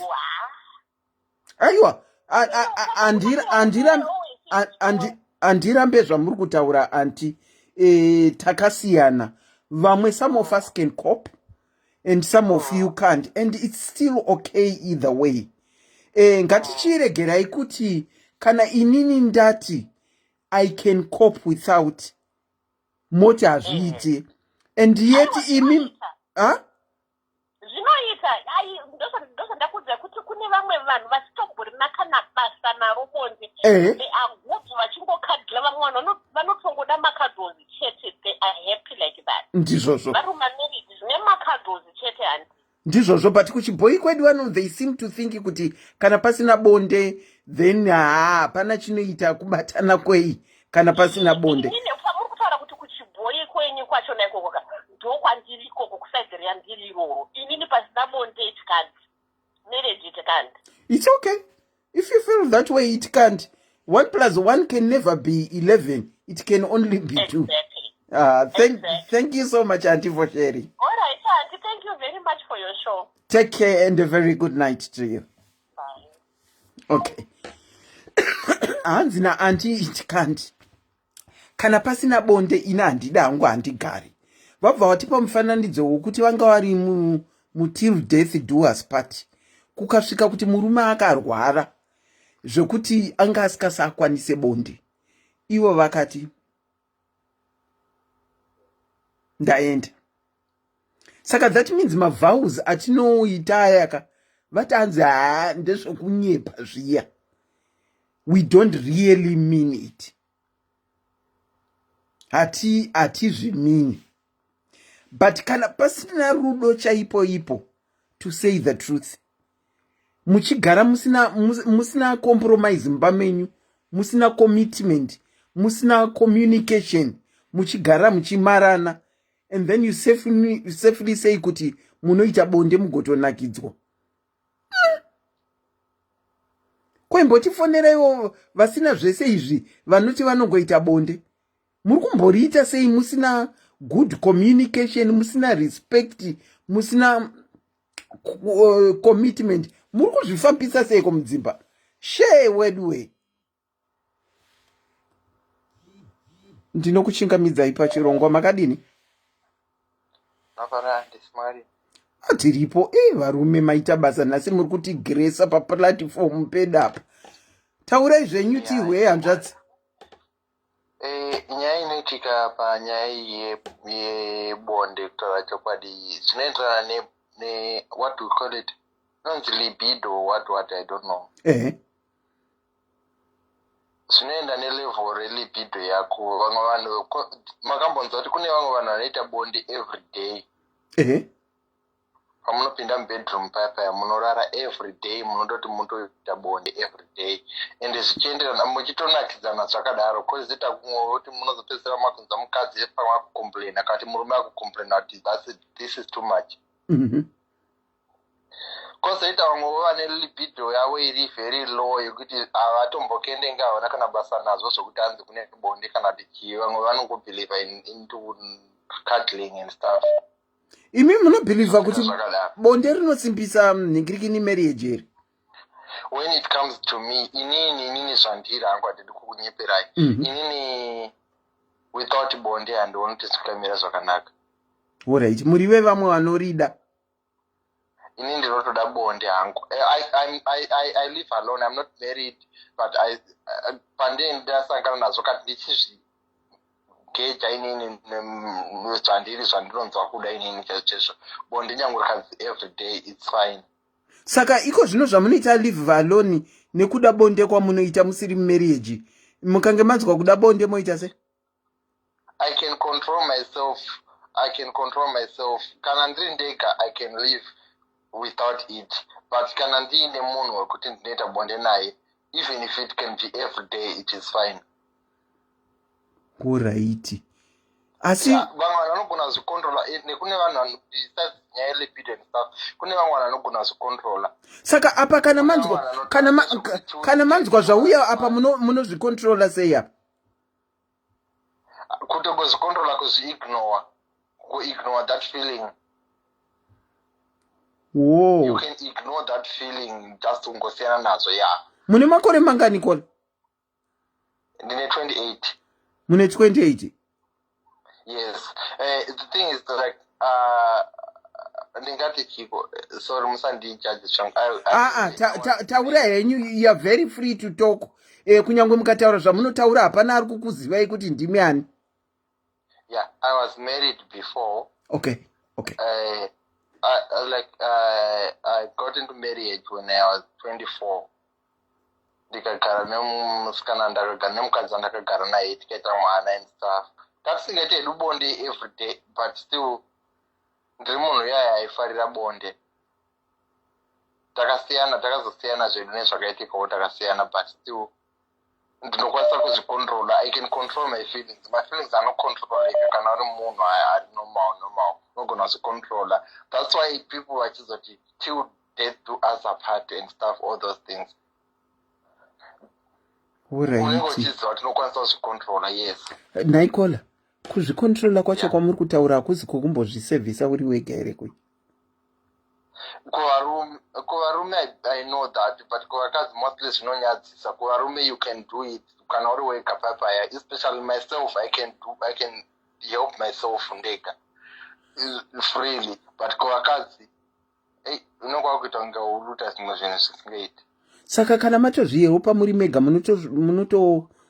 zvakatongofanana nenge muri kurara nemukadzi. Kuona poni unenge uchitoona kunge ndiwo uri kurara nemukadzi. Munozviintaisa nekuona pono and then mozoita zvamuroda kuita? Yes. And okay. That's the best way. Cover a lot of things. We end up like going to dating apps and looking for people, running and all those things. Helping yourself also is a good thing. It's healthy. It's recommended. Alright. Matitaurira chokwadi chenyu. Takangosiyana hapana chazvinonyadzisa kana zvirizvo zvinoshanda kwamuri. I respect you, like you said, like you feel like you are interested, you are so keen into having fun. A day before you got your days and all those things. Exactly, I respect that. That's how you feel, and thank God that you got a partner that understands how you feel and how you are. No understand zvokuti. Exactly. Kana makaita munyama wekuti makasangana nemunhu anewo hameno anitorinewo nharo ndozvokuzopedzisira makumanikidzana kana wangoita wongopawo munhu wako zviya zvekungoti arega ningoita ningaitei pamwe anozopedzisira akuhura akuchita. That's why most of the people they end up like vakuhura kana whether mukadzi akaroorwa kana asingawani bonde rakakwana anopedzisira akuenda kutsvaka vana John kunze. Okay, good night love. It's a bliss. Okay, thank you. Aiwa, not imimi. Baba kumba kwangu ndo wakushedzera kuti good night. Okay. Taura henyu. Okay. Yeah, that is why you end up seeing people cheating and stuff. Mostly if people they cheat because they are not satisfied in the bedroom. Okay. Not because they want man or whatever. Man is another thing. Department I don't know. But chinchakakosha mumba ibonde. Kana chona bonde rakakwana, cheating is kana ukazona munhu achichita iye achiona bonde rakakwana aratovawo shayi. Asi Naikola ndimbobvunza. Now that I know kuti mataura kuti munogona kumbozvifadza, in the event yekuti mapinda muwanano hazvizokunetsei here muchimbozvifadza kudaro makukompeya zvamunomboita muri mega muchitanga maona zvinhu pachivhitivhiti kuti muone kusvika panguva yakadonyangara iya nekuzenge mane mukadzi amuzokompeya here zvazvinoita sometimes zvinodependa ndingatisiko zvinodependa neropa remunhu the way you feel yourself pauri iwewe. Sometimes unenge uchiimagine like what I heard from other people vanoita zvokuzvibatsira izvi and stuff, all those things. Zvinodependa nokuti sometimes you can sleep with somebody imagining sleeping with somebody. Okay. You can sleep with your partner while you are busy, you are enjoying the sex while you are imagining sleeping with somebody else. Yes. Oh, okay. Oh. So it's tricky. It's really tricky. It's a blessing for those that find like they found themselves like people that they met with sexually. All right. Saka, for you, marriage without bonde is a no. Marriage without sex is a no for me. Kunyangwe ikashaya commitment, kunyangwe ikashaya respect. Asi munhu akaita seka respect sei akauya nezvese akauya whether ndiye mai vemba vanouya nezvese nyaka akaita rich auntie ane mari vachiuya nezvese everything pasina sex bonde it's very difficult. Okay. Ai maonero yenyu tinongokudza maonero yenyu iwayo. Thank you so much, caller, for sharing. Okay, understand. Tatenda, have a very good night, caller. Thank you so much. All right. Hanzi nehanzvadzi yangu iyi kunyange ukarespecta kunyange ukaita commitment asi mumba musina bonde hazvina basa. Regai ndimbotora caller.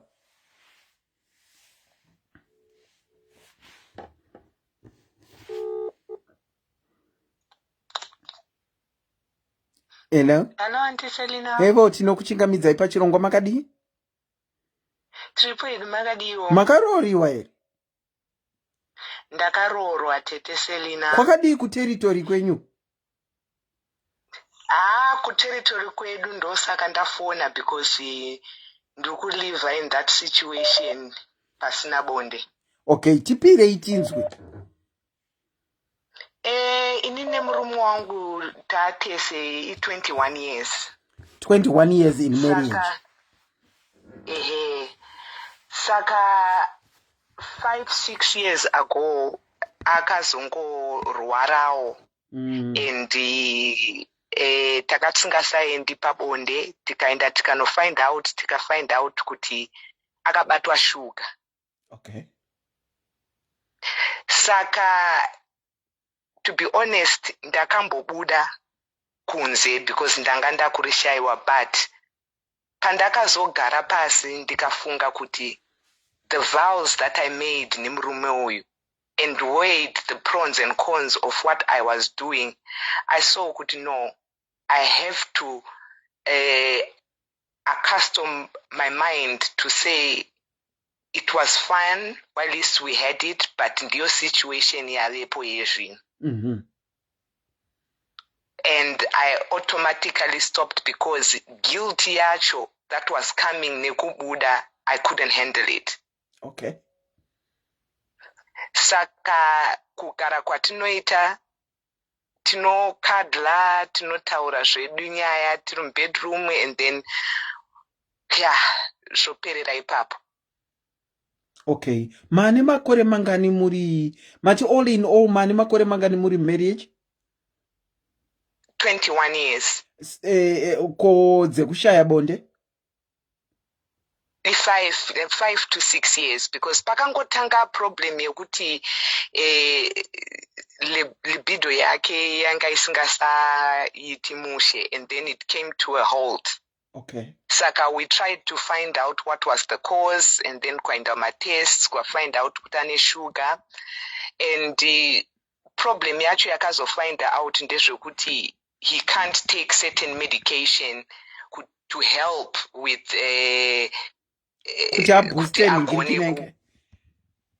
yes, kuti aboost sexual appetite yake kana kuti imire. Yeah, to be honest. Saka, when I was speaking to the doctor, like the other caller said, we also went to counseling, and mistake inini yandakazoita ndezvokuti ndakazobuda panze, but guilt yacho after kubuda panze, I saw that it was not worth it, because my marriage meant more to me than sex, because sex, ndakazoona kuti sex is just a feeling, but you can also feel each other in intimacy when you talk, when you love one another, and you take trips together. Zvataiita before taita, but pabonde apa ndipo panga pane story. Saka, did you get to tell him kuti makambobuda kunze? No, I didn't. Okay, I get you. I found because already he was feeling his manhood was compromised. I thought, this is the thought that I thought, kuti, already he could be feeling, kuti, I'm not man enough for my wife. Yeah. And if I would have told him, maybe I would have broken him more. Saka, I opened up to the psychologist Ndega, because takamboita ma counseling sessions, one-on-one, tisirima couples, and the psychologist asked me, kuti, how would I feel if I disclosed to him the kind of moods I would feel that I would be kind of like kumuroverera if I would tell him, kuti, this is what I've done. So I decided, kuti, I'd rather just stop, because Auntie Selina, I looked at it and I saw, kuti, you know what, it's not worth it, because kumba, we are happy, tinoita zvinhu tiri tese, and sex, I think it's a mindset. It's a mindset where you get in, kuti, if you make it important in your mind, it becomes important. Because I think kana tikapinda mubedroom medu tikataura nyaya dzedu, there's cuddles, there's chichi, it's more that is actually intimacy to me as well, kuti munhu wangu anondida. And I had to actually dig deep. Nema vows that you were mentioning, kuti, I said through thick and thin, said in sickness and in health. And I thought, kuti, no, this is where I want to be. And I had to come to the acceptance, kuti, you know what, I'm here for the long haul, and try and make it work. Okay. Yeah. Wow. So it's working. It's working because, like I said, there are other things that you can do as couples. Not even zvematoi izvi zvechi, because, like you said, nenio kananda kuenda kuma monthlies, I get this feeling yechichi, Saka he plays around and zvinhu and then I get my satisfaction ipapo. It's not all the time, but I found, kuti, our relationship, it's still working, because pane rudo rwandakawira pano first of all, and naye anondipawo rudo, and saka, yeah, that's where I am now, Auntie. Okay, I totally respect you saying, kuti, you didn't tell him. He would have probably he would have understood. Probably it would have broken him to bits. And zvaibva zvamudzikisira kushaya bonde, kushaya kusevhisa kwaari kuita mumba kwaibva kwamudzikisira worse than before. But iye akambosuspecta here. Have you ever discussed about getting it outside your marriage? Kubvira paakatanga kurwara ipapo, have you ever discussed that? Pakaita a discussion. That's why we ended up going for counseling, because it's better kuti to separate. Better to separate, because it affected him quite a lot. And obviously, patakaenda kuna doctor, and doctor said because of my levels echichi ere zvavaitaura izvozvozvo agoni kuti atore zvinofanana na Viagra and things like that. It won't be good for his heart. Oh yeah. So, and we spoke about it, and he said, you know what, no hard feelings if you think kuti we must separate.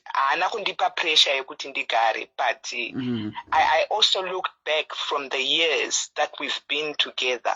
It's been awesome, Auntie Selina, and sex was just the bonus, you know. Saka, we made that decision, and I told him that, listen, we are in this together, and I made that decision, Yekuti.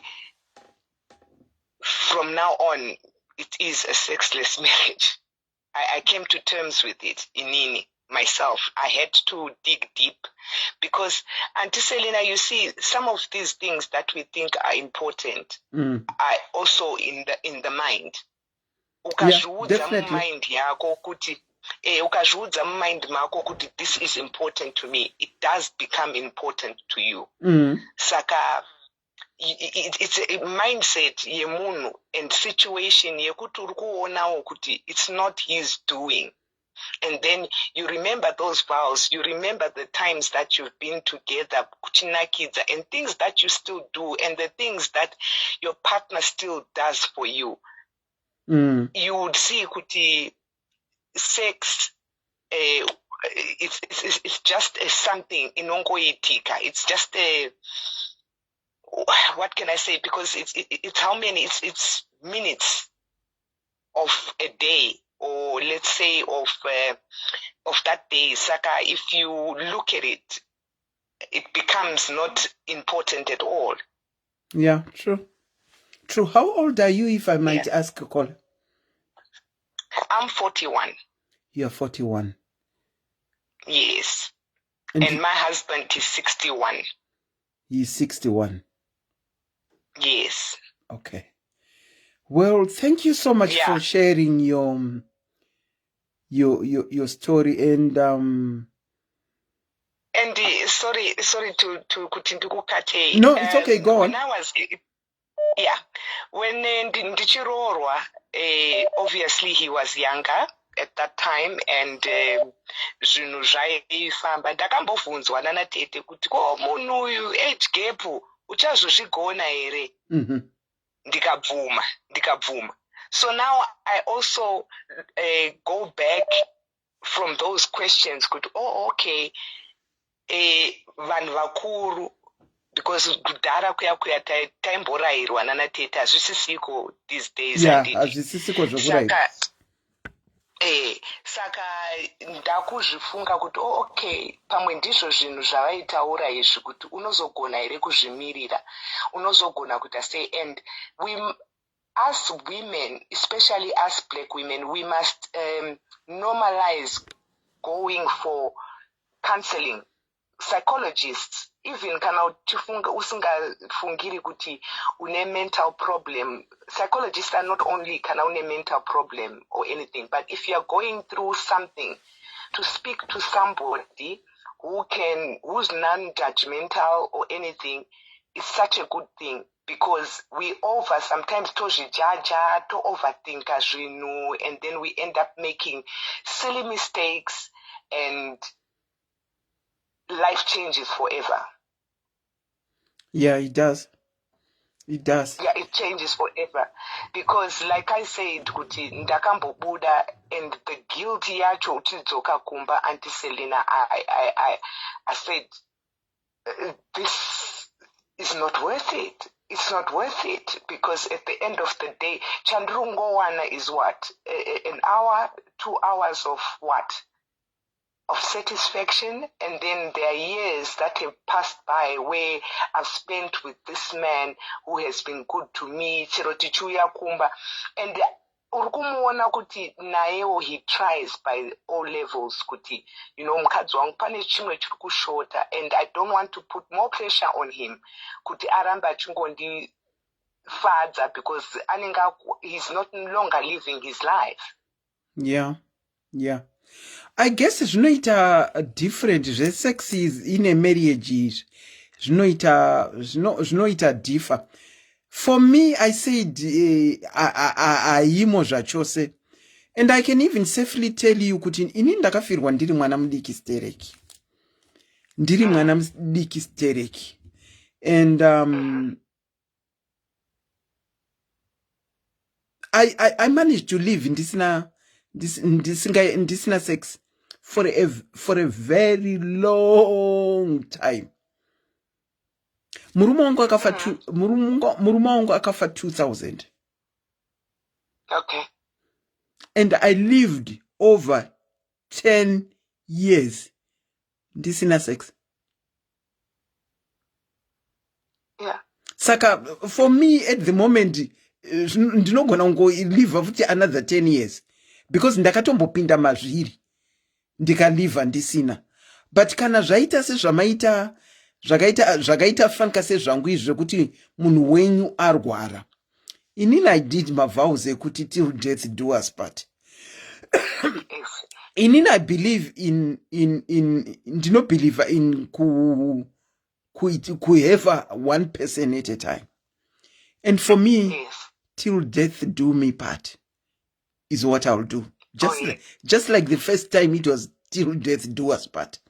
And this second time, it will be till death do you part.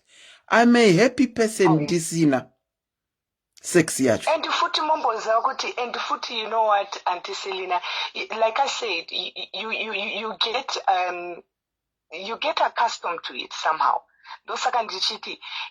Your brain is the most powerful thing. Yes. That we have, and we do not realize it, because the minute you tell yourself that this is important, it will be important. But if you tell yourself this is not important, and if a lot of married couples can actually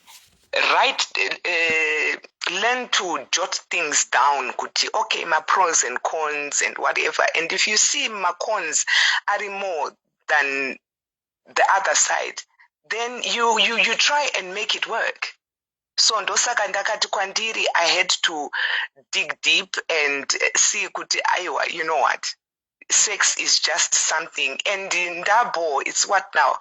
About problem yakatanga the first time ndakaita, but now it's over 4 years to Norara. We are happy and everything. 4 years, nothing, and we are okay. And with a guilty conscience of what happened, the straying that happened to you, panguya zvakaitika, you managed to get some counseling for it. That is what you said, am I correct? Yes, I managed to get some counseling for it, because zvakaitika on 3 occasions, one person. Okay. And every time I came back, there was that thing, yekuti, what have I done? And you know, panotochinja mood even mumba ndaitozviona kuti no, I'm somebody who's now changing because of this. And I think nae in his mind as munhu akaona no, there's something that is not right apa, and he said let's get some counseling, because I'm thinking that maybe we should separate. Ndio patakazotanga kuenda counseling, and when I was on my one-on-one ne psychologist, I did open up, and she had said, Kuti, do I feel telling him would make a difference? That's when I made the decision that already this, because our sex life was good before, I don't want to lie, it was good before. Saka, I can only imagine what he is going through as well, to think kuti mukadzi wangu zviya zvataimboita handichagoni kumupa. You know what I'm saying? So I thought that no, I'm just going to stop this and try. I went for some more counseling to just get that thing out, because the guilt of cheating can eat you up a lot. Kana uri munhu asina kuzvijaira, guilt yekubuda panze is something else. Yeah, that's very true. Kola, in the event, how would you advise ana amapiano vemazuva nenyaya ye-marriage and sex? How would you advise them? You see, Auntie Selena, there's that thing yekuti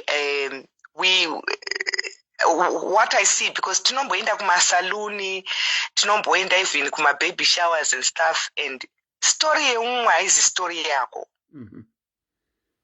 You know, like kana uchipinda mu relationship, you must start writing your own story. Because this thing of seeking advice, especially kana vanhu vasiri ma-professionals, because munhu ari kutaura per experience yake. Saka experience yake haisi experience yako. Vamwe, they are lucky kuti vosiya munhu just because there's no sex. Wowana munhu who's good again. Iwo uchasiya, and then wowana the devil himself. Anenge achikupa sex yacho. Anenge achikupa sex yacho, wozogumira wakuputwa off ne sex yacho because of treatment yauri kuwana kuna devil uyu. Saka, most of the ladies, if I can just say, Kuti, sometimes we need to dig deep when it comes to what exactly do you call intimacy? Because intimacy can be a lot of things. Intimacy is not only kungo jokona. Intimacy ndeye kuti you watch movies, makagara mese, makabatana, kana kungo taura, or taking walks in the park, kana kuenda ku flea market, kana kuita say. That's part of being intimate as well. We need to accustom ourselves that intimacy is just not that minutes of a sexual encounter. Okay. Yeah, because and nyaya iyo yekuti andiskuti vanhu vasa advisane, but I'm just saying, try and build your own journey in your own marriage. Uri wega, dzidza munhu wako. Try and write your own book ye marriage yako wega, because kune vamwe, Auntie Selena, who, if I would have spoken to my friends, or my friends would speak, kuti ndazonzwa zvinobuda, you know, it goes out of the other ear, because ndakatozviudza in brain mangu kuti akwangu hazvisi kushanda. Okay. Yeah, Saka, at the end of the day, we need to learn to write our own chapters in this thing called marriage, because to be honest with you, it doesn't come with any formulas, and it doesn't come ne age footy, because munano gonna upinda accident and uri young couple, you know. Saka, we need to also just kungonotaura, because I think panema services akadaro, I don't know, kuno kano anodhura kwatiri kuti unogona kuenda psychologist, but I think even if you get my social workers that you can speak to, munhu who is not biased, who will look at it in a professional way, it will help zvimwe zvinhu that we hold ourselves kuti it's a must.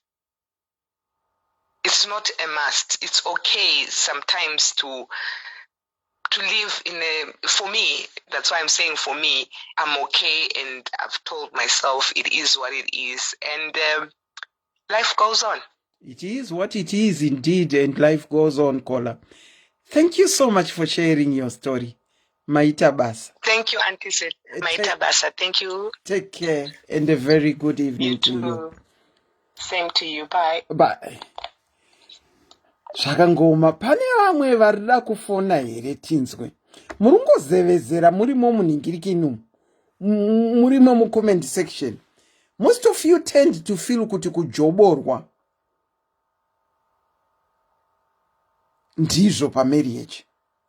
Ndofunga a bigger percentage iri mucomment section ndaona vanenge vari kuagriya kuti kana marriage isina sex haizi marriage. Saka that means ana amapiano vemazuva ano vari right in thinking kuti kana pasina sex hapana marriage. Very right. But here is my problem with sex. Relationship dzacho hadzina kana respect, hadzina kana commitment, hadzina zvinhu zvakawanda relationship dzacho. Kola tinokuchingamidzai pachirongwa makadini? Tiripo, taurai henyu.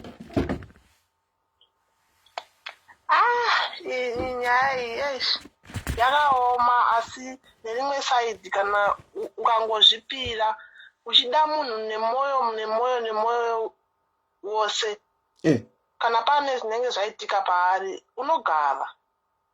Imi asi makagara pasina, makagara mumarriage isina sex? Aiwa, haina, handisi mumarriage. Ndakatobudawo nenyaya yezvimwewo zvisiri izvozvo. Whoa. But ndakutoona kutoti nyaya yesex haisi nyaya yakambonyanya kukosha zvokuti ungatoramba munhu kana akakuwara kana kuti akawana problem. Handioni sekuti munhu angatorambira munhu zvokutoti handichakudi nenyaya yekuti akuwara. Kana uri munhukadzi unogona kungoshandisa mvura inodziya, inoshanda, ukageza nemvura inodziya, that feeling inotoenda away zvekutokanganwa. Okay, sorry, hold on, caller. Patience for real. You said, Auntie Selina, where is your comment? I wanted to read out your comment. Where are you? I can't seem to get your comment, but I just wanted to read it out. Anyway, caller, you can go on. I can't find your comment anymore. Saka, marriage menyu maka experience chi chakazoenda marriage yenyu. Kana yakanga isiri sex, what was it that ended your marriage? Inini, he was abusive, achihura, so ndakatoona kuti hazvisi zvinhu zvekuti it's not safe kugara nemunhu anoti akaita chihure chake anouya atanga kurwisana newe, akauya mumba mafoni anenge akutanga kuringa, wakuti anza mafoni ako pakati peusiku mafoni anongoringa, yatova noise, akutorohwa, wakutodzingwa. Saka ndakaona kuti ngaindisudurukewo kuti ndiwe safe. Okay, aiwa, kana yange iri abusive marriage, zvokwadi makagona mukabuda muchiri safe than kuzobuda matarisa mudenga. Asi hamuna kusiyiwa kumwa henyu mapiritsi? Kana hamuna, makakurumidzira kubuda? Ndakakurumidzira. Ende hazvekuti munhu anosiyira marriage zvekuti murume haakachakwanisi kurara naye, handioni sekuti zvingaita izvi zvekuti kana uchitoda munhu nemwoyo wose wotomusiyira kuti haachakwanisi. But kusaidi revarume handioni sekuti munhurume angamirira izvozvo. Vanhurume ndinoona sekuti vanogona kumubvumira pamusoro, kwete kuti vangatoita serious kuti angagara usingakwanisi kurara naye. Kuvanhukadzi zvinenge zvinoita, asi kuvarume ndoona sezvisingaiti. Surprisingly mucomment section kuvanhukadzi hazvisi kutovaitira. Vanhukadzi vari kutoti hatigare pasina.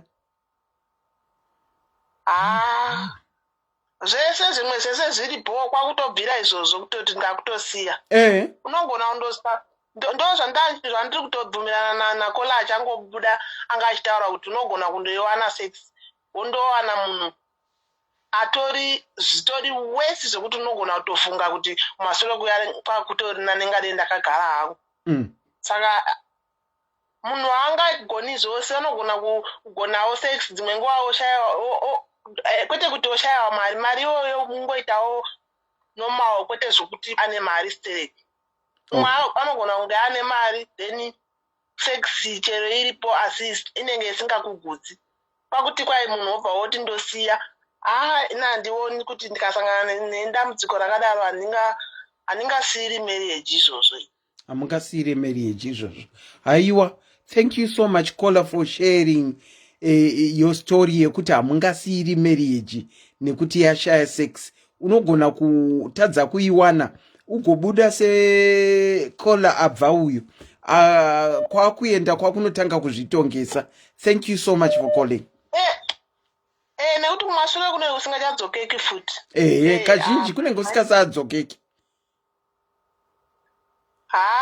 Zvakaoma but zvekusiyira sex handioni sokuti ukasiya futi munhu wako uyo asiri amusina kunyatsokunzwanana zvakanaka kumusiya achirwadziwa unogona kundosvika uchibhamba because mwoyo wemunhu unenge uchingorwadza still kuti saka munhu uyu aingondidira sex here. Sex kungozadzikisa zvakafanana nekumwa tii ine mukaka but tii isina mukaka inongomwika still. Nini kana murume wangu akasangana nedambudziko iroro ndinoshandisa mvura iyo inodziya endera ndichitotaura iyoyo then ndatoa bho zvimwe zvese bho motogara. Mvura inodziya munoishandisa sei?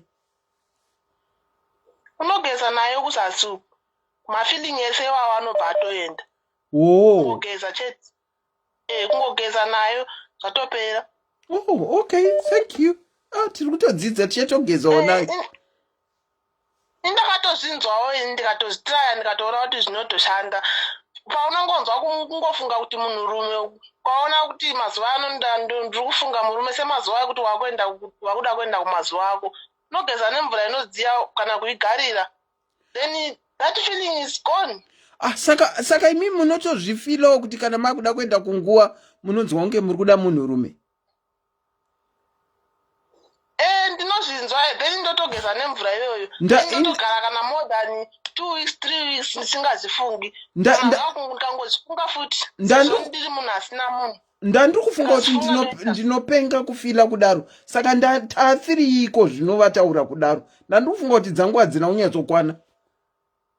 Aiwa haya ndizvozvo chaizvo asi ende mvura inodziya inotobatsira kana munhu atowapo apo kana pasinawo mvura inodziya inoshanda zvisingaiti mumboitiraya hai utozomufungi futi. Pane zvakambotaurwa zveshawa ina ndinomboona zvichishanda ini zveshawa zvakambotaurika apa pane imwe live yakamboitwa munhu achicontributa kuna SIS MELLY kuti munogeza neshawa.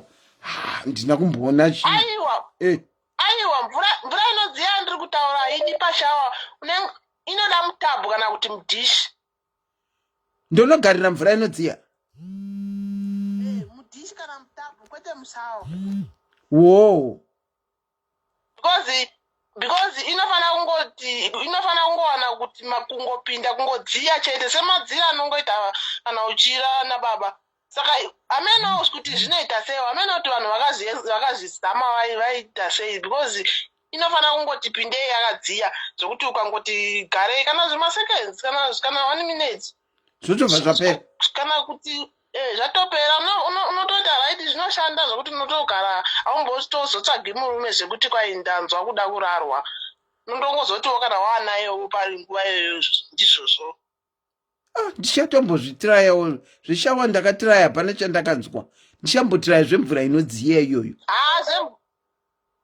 Zvemvura zvinoshandisa handiselina ndakatozvinzwawo navamwewo sisi vangu vaivasinawo murume achiti mazuva ano ndiri 1 ndoshandisa mvura inodziya inoshanda stereki. Hambozofungi kuti kune bonde. Aiwa maita henyu kola masheya tichazvitirayawo. Alright, Andy, maita. Thank you, good night. Ndinokuchingamidzai pachirongwa SIS MELLY's diaries. Kuwanana, kuroorana nemarriage. Sex iri important here kana kuti it should be all the things zvakaita commitment, love, respect, zvakangodaro daro. Should it be a package or should we single out sex?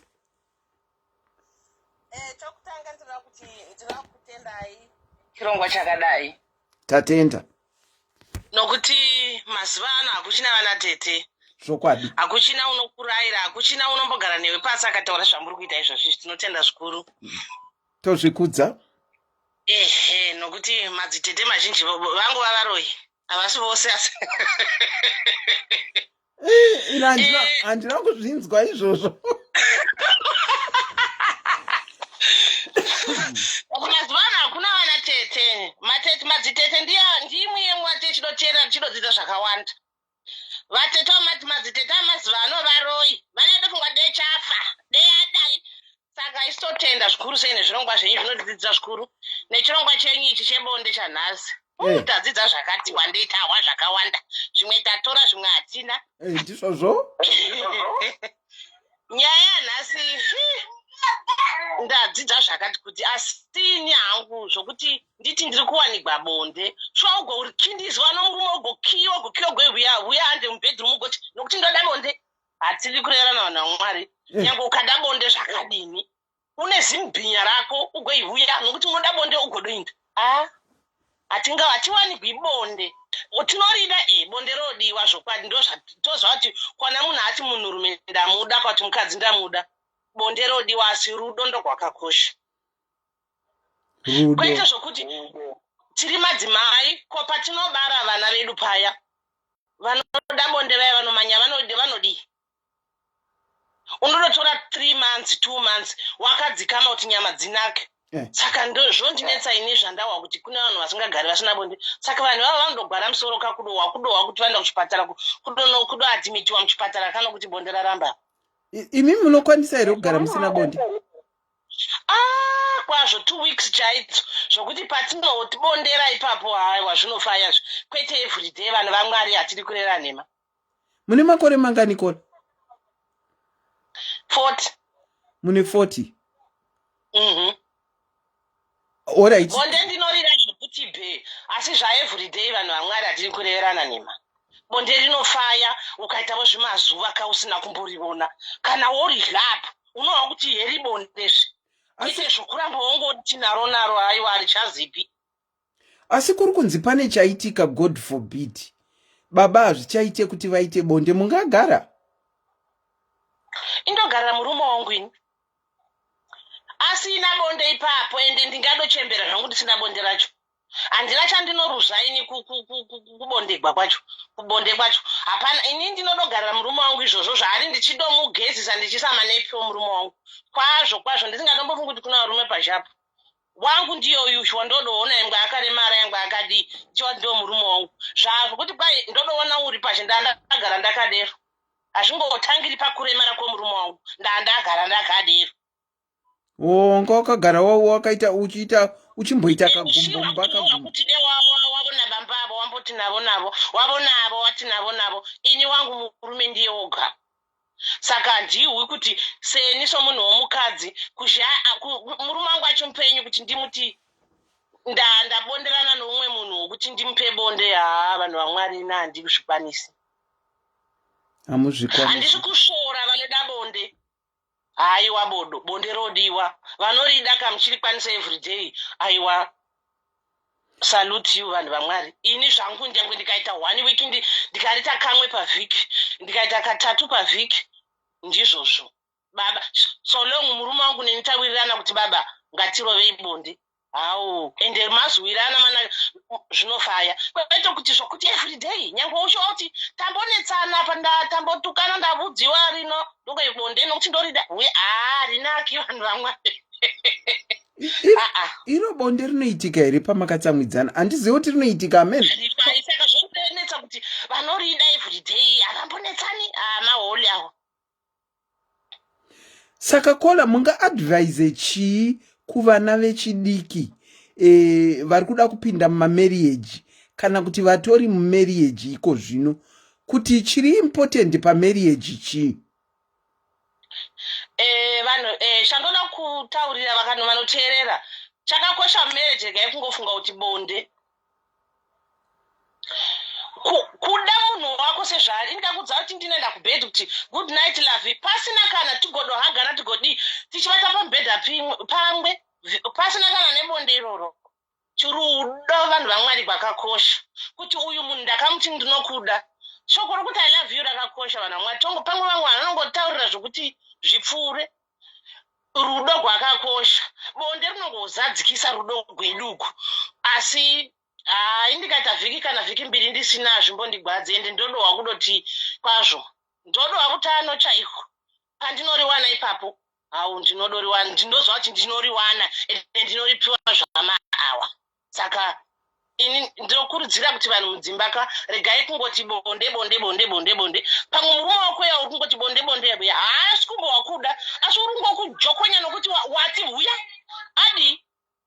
Saka ngatikurudziranei kungodanana, mufunge kuti ndada John ndada Mary sezvaari. Bonde rinouya murudende rinotofaya, zvimwe zvokuti vanhu vaMwari rudo rwacho gunoita somoto gunotofaya. Ini bhangu kuri kuita zvangu zviri kundifaira nokuti handimanikidzi mumwe wangu, tinotaurirana, ende tikawa kuti zvapindirana pabonde ngarirokwe rinorohwa chaizvo mushini, ende tigofara, ende good night 3 days 4 days 7 days pasina kana, ende mafariro acho unodoshaya kuti ko chii zvisina kuti everyday. Saka kudanana ngakurege kungoi bonde bonde bonde. Vanhu vaMwari rinodiwa, handinamboti rakaipa, indori davo, asi kwete everyday. Nyange ukabika nyama yehuku, ndikurangana tiri kumusha titi mai vakaburaya huku taifara, nokuti yaisingai everyday ka. Musi unoidla yainaka sokuti amen amen. Asi ukaidla everyday Monday to Friday ichinyama. Amen. Ichanaka era uchanakigwi. Saka zvakafanana nabonde uyu, unodawo kupiwa zvinguva zvokupika mhani, zvokupulana, ende kana wobondera ndonobondera chaizvo zvokuti uyai muwe. Kana uchiita everyday haubondereke zvakanyatsonaka. Ameno vamwe avo vanonakirwa ndizvo zvavo havovo, asi ini ndinoda nguva yangu nomurume wangu, ende Mwari vakangotibonderesawo zvakafanana fani, tinowirirana, ende karorohwapo runorohwa mai mwana mushini, asi hatiti everyday. Uraiti hai asi handina kuti vanhu dzirai inini kwete, ndo mafungire vangu. Avo vanorida pose pose, haiwa bhora mberi, umwe nomwe une zvinomufadza, umwe nomwe une mafungiro ake, ndo mafungiro angu yawo kuti zvifambe, zvinopota zvivo zororei, kana zvorohwa chaizvo. Wow, thank you so much Kola for sharing. Hanzi hazvizi zvese Selina mwani manhero akanaka. Nemuwo kwamuri handiziva kuti inguva yuko, handiziva kuti ipo ine zvangoda kudero zvakangoda kudaro daro. Zvangoda kudero mwani manhero. Good night. A very good night to you. Bye bye. Pana papa kuchisa. Ndiri kuona vana vangu vese vari 2 varimo mucomment section ipapapa. Munin'ina wangu ari mucomment section. Cousin yangu irimo mucomment section. Ndinokuchingamidzai pachirongwa SIS MELLY's Diaries, Kuwanana, Kuroorana kana marriage. Muri mumarriage here? Hello, Auntie Selina. Hello, makadini? Napinda here. Aiwa, matopinda, mapinda. Muri mumarriage here? Zviri marriage, Auntie Selina. Zviri kufamba seiko kuteritori kwenyu? Aiwa, kuteritori kwedu kuri right. Zvese zvakarongeka, mushini urongopiswa, ende wangu mushini uchangopiswa. Respect iripo iriti, love iriti, commitment iriti. Love iriti, Auntie Selina. Okay. Ende inini handisi kuona mushini wangu uchiregedza kupiswa. Handipiswe zvangu every day.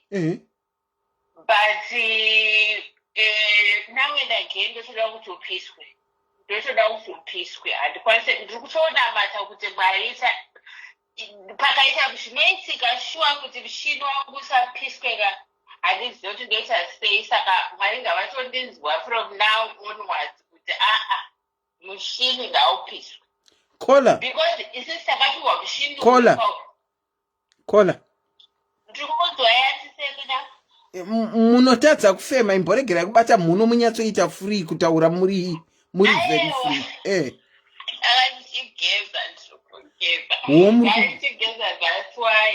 Mune makore mangani Kola? Andinambobasa zvangu mhuno yangu iri very free. Alright. Mune makore mangani? Ati ndo matauriro angu. Tine 39. Okay, saka mushini ngaupiswe. Aiwa mushini ngaupiswe, haina handisombonda kutaura zvokutanzi mushini sex ndo zvinozouya. Of course everything must blend, love, kunzwisisana, commitment, communication, sex as well. Ndo painofanira kupindawo ipapo ichipinda. Handizive zvangu kuti inini handisina kuexperience zvikuexperiencwa vamwe, kuti vari kurarama vasina due to unforeseen circumstances. But inini zvangu ndakazvimirira ngavatongochengetedza zvangu zviriti.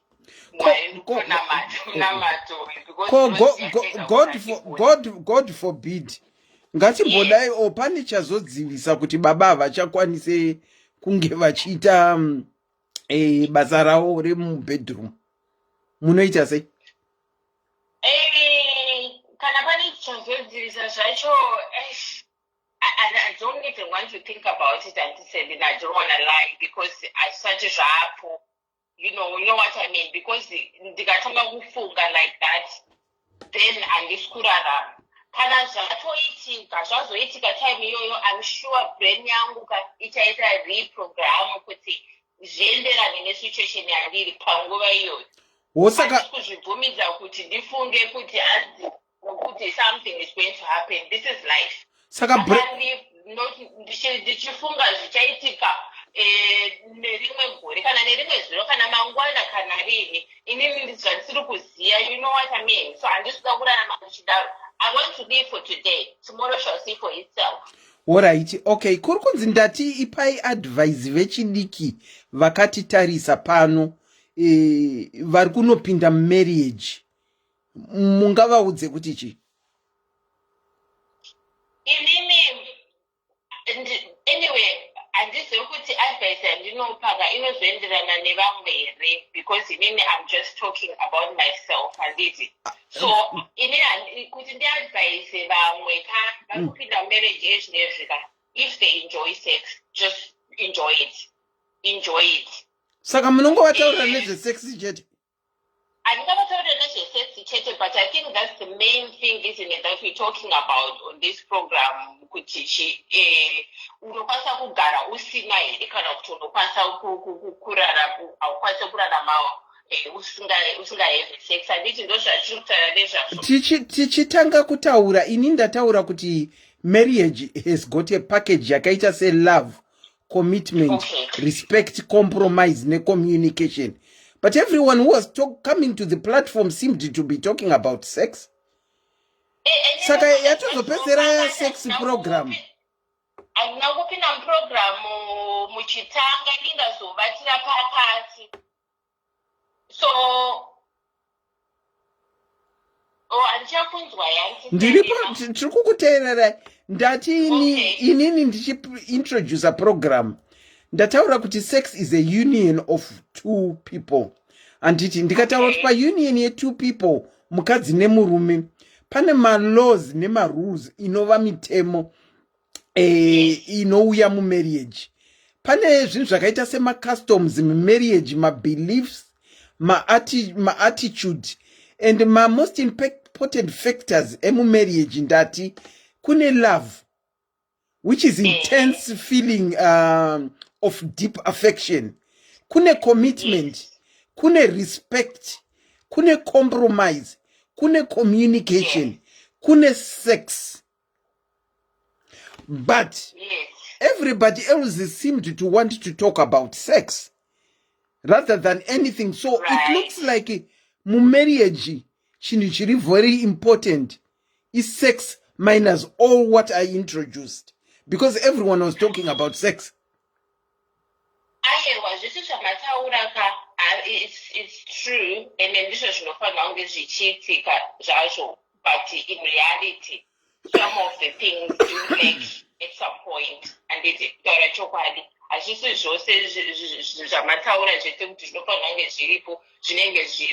I think in every marriage you find that there is something, even communication, commitment, but wait dzakatosiyana mumwezvi marriage ukatora izvozvo ukazviwaridza pazvezvamataura hazvina scale yakafanana handimukona, but it does blend together, it does blend in together. So that includes sex yacho. Mumwe mumarriage haina kuti kwirirei, imwe inenge yakati dzikirei. Saka imimi muvanhu munofanira kuwana balance of everything, and it's munofanira kuwana balance of everything. If you get that balance, then marriage yenyu inoita kuti zviendeke, because tikada kuti commitment ndo inofanira kunge pamusoro chete, because you made vows, handioni zvichizoita kuti marriage yenyu muenjoy. Mukada kuti hanzi communication chete iri pamusoro, handiti mukona hazvizoita kuti ungangokommunicata, but when it comes to every other thing hazvisi kunyatsofambirana zvakanaka. Okay, all those angles dzamataura, they should have a balance. Okay, for me, what I mentioned was in no particular order at all. It was in no particular order at all. Although for me, in a marriage, for me, I would put love at the top of the list. Because kuti sex inakidze, hunge that love between the two that have been united iripo. Hunge tine. Sorry to cut you off, because love is already there for you people to get married and more chatter. You know, chatter say personal love. Kola.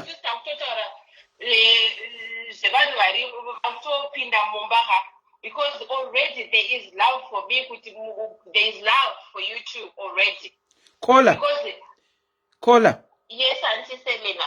If you have been listening my lives atambengeti chiita, some people have been saying kuti ndida kungoroorana hangu naye ndigare naye nekuti mwana anofanirwa kukura aina baba naamai vari pamwe chete. Which means ndosaka ndiri kuti for me love should be top, because if you listen to my programs atiri kutaura, people are not getting married for the sake of love. Vamwe ndo vanoroorana kuti mwana agare ari nhingirikini 1, vamwe ndo vanoroorana kuti ndakura zvinondoregera kupinda mumba here. Saka given all that, so given all that, Auntie Selena, that means the topic is hanzina zomurinye. Kola, not everyone gets married for love. Okay, I'm with her, I'm understanding what she's saying. Saka, that means if, of course, for those who are not marrying for love, obviously, somehow, including sex itself. Yes, definitely.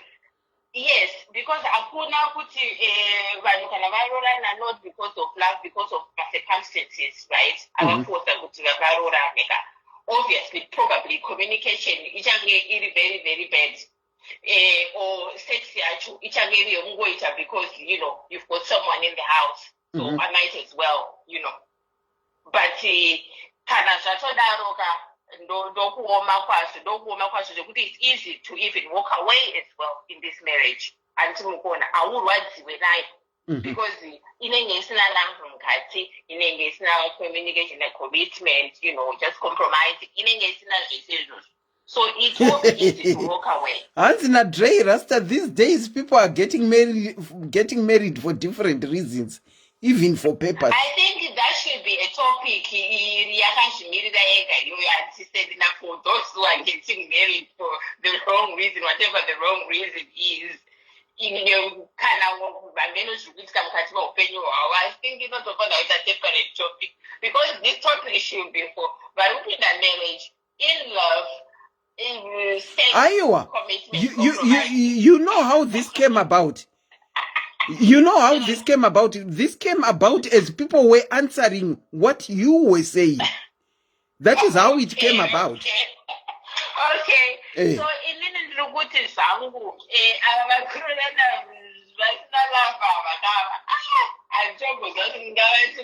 because at least they're in for it. I think one of the experience, but you find good some people, of course, they get married, but love grows, you know. Marona musna love, marona and my circumstances and dating, but can a mamumba. I manage to some punishment kuti munotogrowa together. Munotoona kuti makutotanga futi kunzwisisana handiti. Makutoti vamwe they do as they stay together vakudzidzana vakuzivana vanotodevelop a love just like that. Inodevelopeka. Because wakuona kuti munhu maybe azvizi zvananichifunga hazvizi izvo zvaari. You know, maybe this man is a good man, or this woman is a good woman. Ndakamujaja, ndisati ndapinda mulove naye. Saka let me commit, and did it. You also commit just like that, and the marriage yakutofamba. Vanozoramba vangoti votaurana because of circumstances, vachingorarama like that. I would like to think that it's very difficult when there is no love. It's very hard. Saka love iri pamusoro. Iri pamusoro, so I agree with you on that one. I agree, 100% agree with it. Kuti love inofanonge iri pamusoro actually. Not kuti tingaiti iri pamusoro, inofanonge iri pamusoro, but most circumstances haana kudaro. Yeah. As people are saying, you know, they are getting married for different reasons. Yeah. Love is sorrow to begin with. So, varupisa love from sorrow because it means dog side kwandiri. All right. Sex inozouya but love iri pamusoro. Iri pamusoro inozouya zvayo and kana yauya handisi kuti inini ndiri kuti kwandiri ngaingoramba iripo ichingoitika zvayo nokuti inini I feel kuti inongoholdawo marriage yangu in a certain way kana tisatamwidzana after kuudzana mashoko mushini ukazorowa after that zvinhu zviri kuende handiselida. It just blocks everything. It will wash away after that. Okay. On my side. I feel that way. Thank you so much, Kola, for contributing. Okay, all right. Take a very good night to you. Same to you. Bye. I can safely say kuti ana piano vari kupinda marriage. They are honestly misguided because tichitotaura tichiconversa zvatiri kuita izvozvizvi. We are all over antiserina vane zvavo ningane zvake saka vana va confused wo. Ndinokuchingamidzai pachirongwa Kola makadini. Maswera sei tete? Maswera sei? Taswera zvedu, thank you nekundipa mukana. Rega nditaure ndichiti ndichasvika kunyaya dzesex, but before ndisati ndasvika ikoko rega timbodzokere kumashure mbichana. Okay. I think chekutanga tinofanira kuziva kuti what is marriage, chii chakakoshera wanani. Tine zvinhu zvinosimbisa wanano. Chekutanga kudanana, rudo, love. Ndokuti sex yacho neyo kutaurwa nezvayo nhasi inakidze. Kana takutaura nyaya dzelove hatisi kutaura nyaya dzesex. Kutaura rudo zvinhu zvinobva mukati memwoyo, kuda mumwe wako. Kana ndakutaura nyaya yekuda mumwe wako, tikutaura nyaya yekunzwirana. Yes. Mukati memwoyo, kunzwirana. Which is rudo? Ndo rwatiri kuti rudo, hatisati tasvika kusex. Saka ukanzwirana nemumwe wako, iwe uchimunzwira, iye achikunzwira. Do you believe kuti kana mumba muine rudo, you can adjust a level remumba menyu kana kuti level rewanano to the extent yekunge sisi nehanzvadzi? Do you understand what I mean? I do. Level rewanano remumba menyu rinogona kuva more extended zvekuva like sisi nabhoti, because hakuna munhu anoda kuti mwana wamai vake arwadziswe. Saka kana rudo rwenyu chekutanga rudo, nzwiranai, mudanana, and then zvinoteverana sex ndokuti zvinakidza.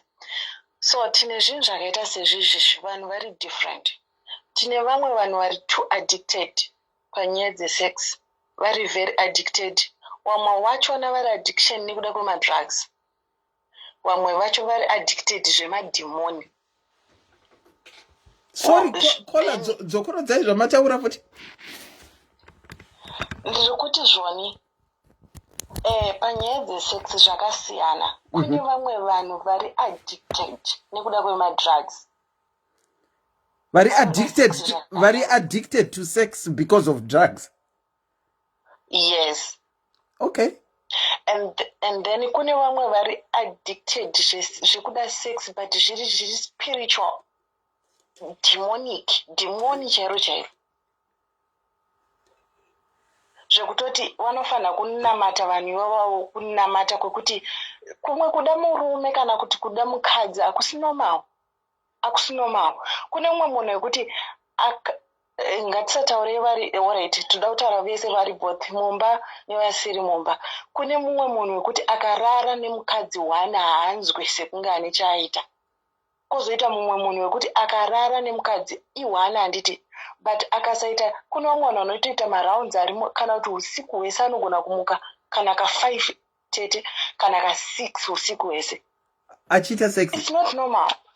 Yeah, ari too addicted. Zvimwe zvachona it's not normal.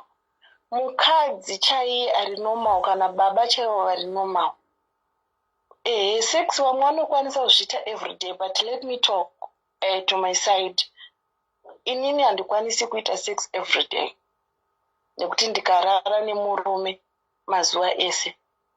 Ndingati ndikatongorara nemurume kwezvanhasi, nhengo yangu iyi inotorwadza zvekutoti handikwanise kuti ndisangane zvefuti naye mangwana. Enge mafeelings ekuti ndisangane zvinaye futi mangwana acho ndinenge ndisina. Zvambotaurwa nakola uya wekuti munomboitawo kazvimazuva 1 2 3 days muzosanganawo, zvinonakidza, yeah, it's normal. Kwete kuti inini handitorarami pasina. Guys, this is not normal. It's either uri kutora madrugs or uri zviri spiritual. Saka ndanga chitaura panyaya yekuti ava vanoda sex zvakanyanya ava ngavatarise kuti vanhu ava havasi kutora here zvinodhaka kana kuti zviri kumbonyatsofamba sei. Handiti kwozouya nyaya yekurespectana mumba. Ngatiti muri baba namai kana kuti hamusati mababa namai, ngatitangirei kunze tichizopinda mumarriage. Pane zvinhu zvatinofana kucontributa kana kuti madiscussions kana macounselings atinofana kuwana tisati tapinda muwanano. Ngatitaurei nyaya yekuti respect mumba. Titaure nyaya yetrust, honest, zvinhu izvozvi zvakakosha kuti tizviite kana kuti tizvizive tisati tapinda muwanano. Zvakakosha kuziva mumwe wako, zvaanofarira nezvaasingafariri, zvaanoda nezvaasingadi musati mapinda muwanano, because imwe respect iri kuleka vanhu vamuwanano because havana kumbobvira vazivana kunzoko. Kudanana muri kunze kuya musati mapinda muwanano. Nowadays vanhu vari kungofunga kuti sex ndokudanana. Garai pasi. Ndozvandataura inini kuti ndichiintroduce subject. Ndataura zvakati one day zvinofanirwa kunge zvirimo mukati memarriage kuti inzi imarriage. But as we were talking, everyone seemed to be talking about sex. Therefore, program yaita turn into a sex program. Which means ndosaka ndiri kuti ana amapiano vatiri kuwana mazuwano havazi wrong mukuda sex, kuti akachaya sex anotoita unga achabuda, nekuti ndozvavari kuona, ndozvatiri kutaura zvekuti mukatongotanga marriage chete, all that is talked about is sex. You can go on. Yeah, ndiri kuzvinzwisisa, saka regai tivadzose kwavasiri kuda iyo. Handei titangire ikoko tichienda kwavari kuda. Right. Zvinhu zvandanga ndichitaura ndezvekuti muri kunzoko, muri mukomana nemusikana, dzidzanai musati masvika uko kwamunozoti kwamunozonoita mavows enyu muri kuita uko. Handiti musati mapinda muwanano, zivanai chekutanga murudo kuti muwane kuzoita rudo rwekunzwirana kuya kwanambotaura kuya ndokunge muri honest to each other. No more secrets. Be open. Ukaona ukanga uri open up kumunhu wako, iye obva aramba kana kuti otadza kukugamuchira, it's a red flag. True. It's a red flag. Amuna kwamuri kuenda. Munhu ngaakude as it is. Munhu ngaakude nezvauri, ngaakude iwewe ugomudawo uchiziva kuti mai vake chirema, baba vake havaoni. Zvinhu zvakakosha izvozvo before marriage. And kana tirimo tichinopinda muwanano, before tisati tapinda muwanano, garai pasi mumbodiscuss nezvemari. Mari kuti alright, omwe wangu inini ndiri first born mumba medu, iwe uri third born kana kuti uri last born. Tine machallenges zhinji kana vanhu vakaroorana vakaita sekudaro kuti mumwe ilast born mumwe ifirst born. Machallenges anouya pakuti this first born ane a lot of tingati a lot of responsibilities mufamily because he or she is the first born. Let's say normally challenge inouya kana murume wako ari last born kumba kwake, enge mukadzi uri first born kumba kwenyu. Murume vashoma vanonzwisisa kuti mukadzi anofana kutora responsibilities ekumba kwawo. Muri kunzwisisa?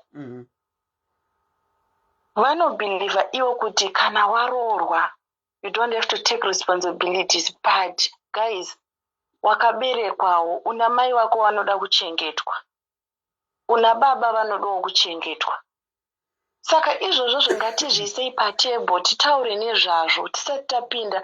Unoona tichibve inini ndiri kukuda but ndiri first born, mumba medu mai vangu havashandi, baba vangu havashandi, kana kuti vanoshanda but I need to help my sisters vangu, ndine ma siblings vandoda kubatsira. Iyo oitawo open up. Kana mazopinda muwanano, mai vakafona vachiti vari kukumbirawo mari yehupu kana mari yeshuga, anenge achidini? Achiziva kuti une ma responsibilities aunofanira kudini. Handisi kuti kana munhu aroorwa unotora pay yese, but guys, kana taroorwa mune varume varimo mucomment section, kana maroora vana vevanhu musaite kuti vakanganwe kwavakabva, kana kuti ozopedzisira akukubira mari, akutumira mari nerwesere. Ngatidzidzei kuremekedza kwatakabva, kana naiye wanoremekedzawo kwawakabva. Tikutaura nyaya inovaka marriage. Ndambonzvengapo njebo ndirutaurwe. Takutaura zvemarriage, zvewanano inoenda mberi. Makutaura zve compromise ndio yamakutaura ipapa. So tine zvinhu zvakatikoshera tisati tapinda muwanano. Zvinhu izvozvo tikazviziva, tikazvigona before tisati tapinda. Kana iyo sex iri kungodzi inini sex inini sex inonokunakidzawo kana wapinda, because zvinhu zvese munenge muchionera pamwe chete. Ndakuchitaura nyaya yemari muwanano. Mari kana yauya mumba tete. Hold on, caller. Rachel Masere. Hanzi caller enda back to the topic. Caller atori within the topic. Tati marriage ine zvinhu zvakawanda zvinoifoma kuti iite marriage. Ndo zvinova zvaari kutaura caller. Ndati munhu wese paauya pandaintroducer ndapa zvinhu zvinocompromise, ndapa zvinhu zvinobata kuti marriage inge inzi iri marriage. But when everyone was coming to the topic, they were talking about sex, which seemed as though sex kana marriage ndicho chinhu chete, sex ndicho chinhu chete marriage. And then ndoenda futi kune comment yaitwa na mwana wa mbuya. But respect, sex and marriage, these are three things. Mwana wa mbuya, they are very different things. But a marriage has got so many things that make it to be a marriage. Ndinokupa example yekubika keke. For a cake to be cake, it has got so many ingredients that are mixed together to make it a cake.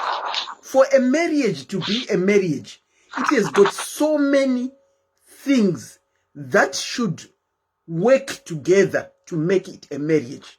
But it seems people are only talking about sex. But when I introduce the subject, I'll repeat. I mentioned the things that Rakaita say: commitment, love, respect, communication, and compromise. Zvinova zvakutaurwa na Kola. Kola ndiye akutonyasotaura topic sezvairi. You can go on, Kola. All right, thank you, Tete. Yare, tikuda kutaura zvavasingadi kunzwa izvozvo. Kune vachabatsirika nevasingabatsirike. Panotaurwa nyaya, hazvisi zvese zvaunoisa munhava yako. Zvimwe unosarudza zvinokuitira ndo zvaunoisa munhava yako ufamba nazvo. Zvisingakuitire unosiyira vamwe. Because zvisingaitire wewe vamwe vanosiya. Okay, so ndanga ndakutaura panyaya ye finance maamumba Tete. Either murume mukadzi ari kushanda or haasi kushanda. Kana kuti ngatiti mese muri kushanda, mese muri kuenda kubasa handiti. Pane iyi nyaya yanetsa iri kuparadza dzimba dzakawanda. Inyaya yemari Tete, yekuti mai vakaenda kubasa zvinonzi mari yangu ndeyangu yekuzvispoila inini. Mari yangu ndeyako, yako ndeyedu. Yako ndeyedu, asi yangu ndeyangu. Exactly. Anoenda kubasa. Aenda kubasa yake mari yakunzi ndeyake manje, but yemurume ndeyedu. Meaning yemurume ndio ichapaya mabills, ichabhadhara fees, ichabhadhara kumusha mai vake iye ari kuti yangu mari ndeyangu. When it comes nyaya yekuti murume akuda kutumira mai vake mari kumusha, iye anobvunza kuti ko mai vangu. Iye hachisina contribution yaanoita. Basa ndere kunotenga makeup, mabrazilian, go on my handbag. Nyaya iyi iri kuuraya vanhu vazhinji. kana muchinzwirana takudzokera futi kunyaya yerudo. Kana muchinzwirana muchidanana iwe unonzwira mumwe wako. Kutoenda kubasa kurodza kuti murume wako haasi kukwanisa kuzviita zvese ari one. Saka kana akutendera kuenda kubasa, ngatibatsiranei guys, ngatibatsiranei. When it comes nyaya yekuti alright, iwe watambira, baba mari yangu yandatambira ndei, baba wauya mai mari yangu yandatambira ndei, saka mari yedu yese imari i10,000. Okay, toita sei? Ngatichiti alright, mwedzi uno tombotumira kwamweni, next month ndozotumirawo kwedu, tobva tabhadhara mabhiuzi edu, yasari yachona tobva taseva. Izvozvo zvinobatsira mangwana. Muri kunzwa? Mari kana yauya mumba ngaisapuhwe mutupo kunzi iyi ndeyashewe, iyi ndeyangu. Mari ngaiuye yoiswa patebho, vanhu toonesana, tobatsirana. Izvozvo zvinokwanisa kuitika chete kana muine rudo rwatambotaura rweya. Zvinhu zvese zvatiri kutaura muchaona kuti zviri kudzoka parudo. Ndizvozvo. Vanhu ngatinzwiranei. Mumba umu vakadzi ngatikontribhuteiwo mumba umu. Enge todzoka futi kuna vamwe vakadzi vaya vasingadi kushanda. Tinofanira kuti timhanye tibatsire vana baba. Alright, izvi zvemari izvi zvapfuura izvi. Tochiuya panyaya yesex iri kutaurwa iyi. Mumba kana muine rudo tete, muchiwirirana muchinzwanana, sex inonakidza. But mumba kana musina respect, alright, varume chavanonyanyoda kazhinji irespect. Ukagona kurespekta murume wako, munogona kuwirirana. Nemiwo varume wacho kuti ukwanise kurespektwa nemukadzi wako, ndokunge uchimurespektawo. Saka respekta inzi ndeye vakadzi chete. Nevarume munofanira kurespekta mukadzi wako, mudewo ndokuti yakudewo. Ukaita baba wekunzi vauya, vana votonowanda pasi pemubhedha. Kana vanga vachidya vanotosiya votono. I say respect, there is two difference between respect nefear. Baba musave baba vanotyisa. Baba musatyiwa sidiwai. Baba respektwai kwete kutyiwa. Mai kana maakutaura nababa, edha vatadza kana kuti havana kutadza. Rurimi uyu ruteto runogona kutaura chimwe chinhu chekuti unochibreaka one day, but wakatora makore kuchiwaka. Irwo rurimi. Saka kana taakutaura sometimes, murume kana ari pamusoro, dzika, unyarare. Kuzoita varumewo wekuti vakadzi wavo vanotozikanwa kunzi mai vekwangu havaiti. Akatanga hake izvozvo zvake izvozvo zvekupengereka izvozvo, baba imbobudai mumbonofurwa zvenyu nemhepo muzodzoka time. Because mukapindurana, bongozozo ratanga. Mumba makadaro hamuna rudo, hamuna kunzwirana. Kana mukapopotedzana hamufaniri kuita 1 hour makatsamwidzana. Inini handigoni kuti ndinoswera the whole day ndakatsamwira munhu wangu, handigoni kumutsamwira because ndinomuda. Iye wacho tinogona kupopotedzana, but 2 minutes unowana futi adzoka, zvekuti tinototanga futi kuwirirana. Iyo sex yamuri kuti sex kana musingawirirani musina rudo mumba menyu inonakidza. Zvinoita here mambodhigurana uko waroro temwa nepoto mwatemwa neaini obva bonzi uyaurarapa. Zvinoita here varinoda sex every day kana kuti vari addicted vaya. Chero uri addicted. Kana machigurana kudaro apa haitike. Noti kuti zvinonakidza here haitoitiki. Saka kana zvachidaro iwewe uri addicted to sex, what are you going to do? Unoita nemaoko nekuti nhasi tatigurana. Unotsvaga kunze. Wobva unotsvaga kunze. Chii chakukonzeresa manje? Wakubuda. watoahure. Inini rega nditaure ndichiti munhu wese anobuda mumba, edha uri mukadzi kana kuti uri murume, anobuda mumba aine murume oro mukadzi uri hure. Rega nditaure futi kuti uri hure rine capital letter. Vanhu dzidzanai mumba menyu imomo, munzwisisane zvamunoda. Kune vamwe vanhu vekuti vakasangana mukadzi nemurume zvese vari addicted.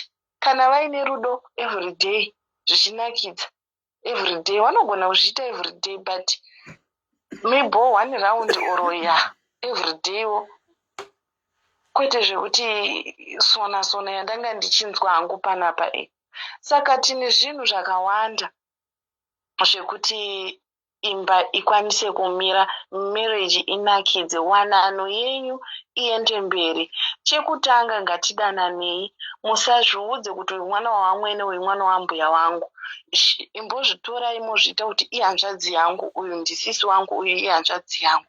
Marriage iyoyo inoenda kumberi because hakuna munhu anoda kurwadzisirwa.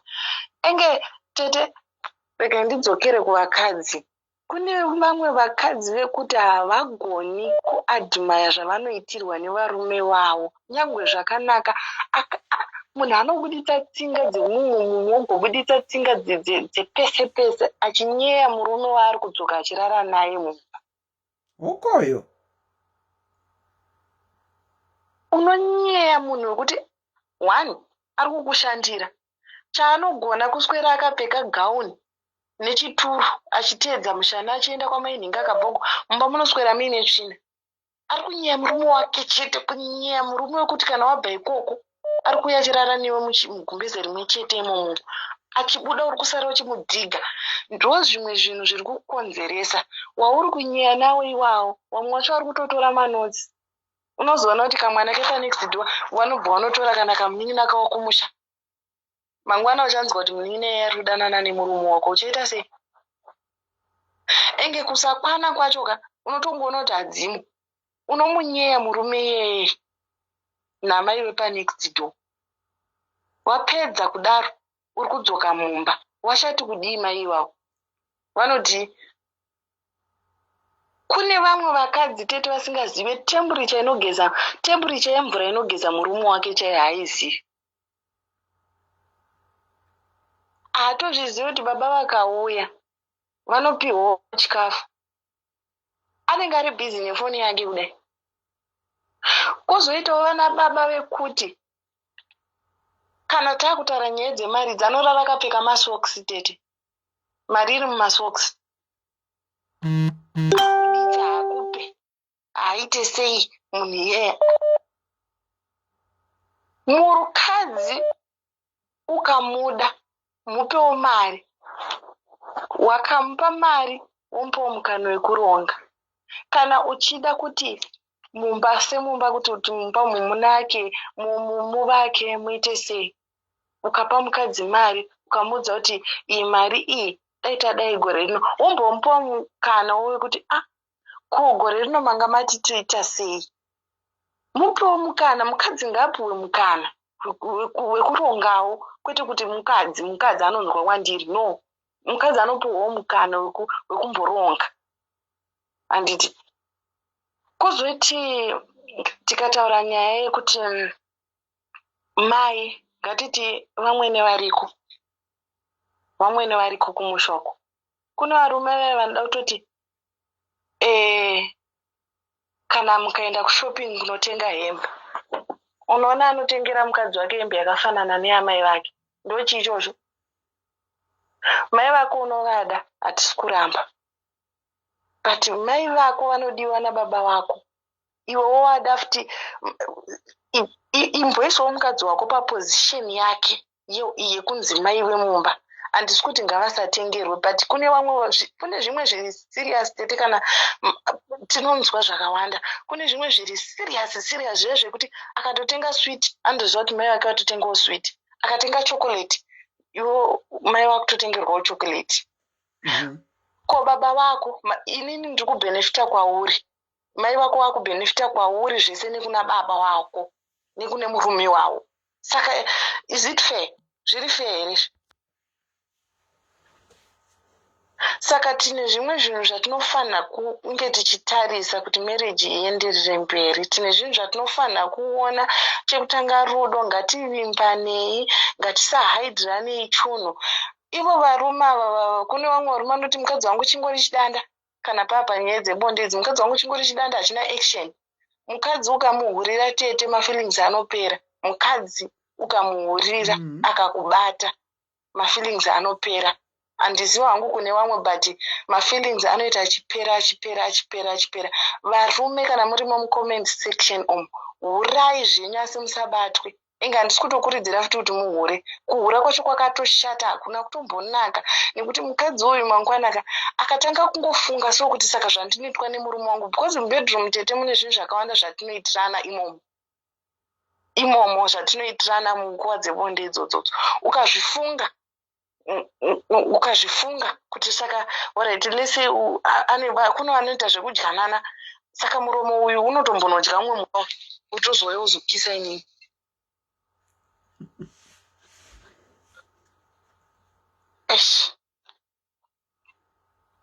Mataurire pane munhu anga achifona. Okay. Mataurire enyaya muri kuita ka? Ndiwo mataurire atandiri kufanirwa kunyatsoita topic.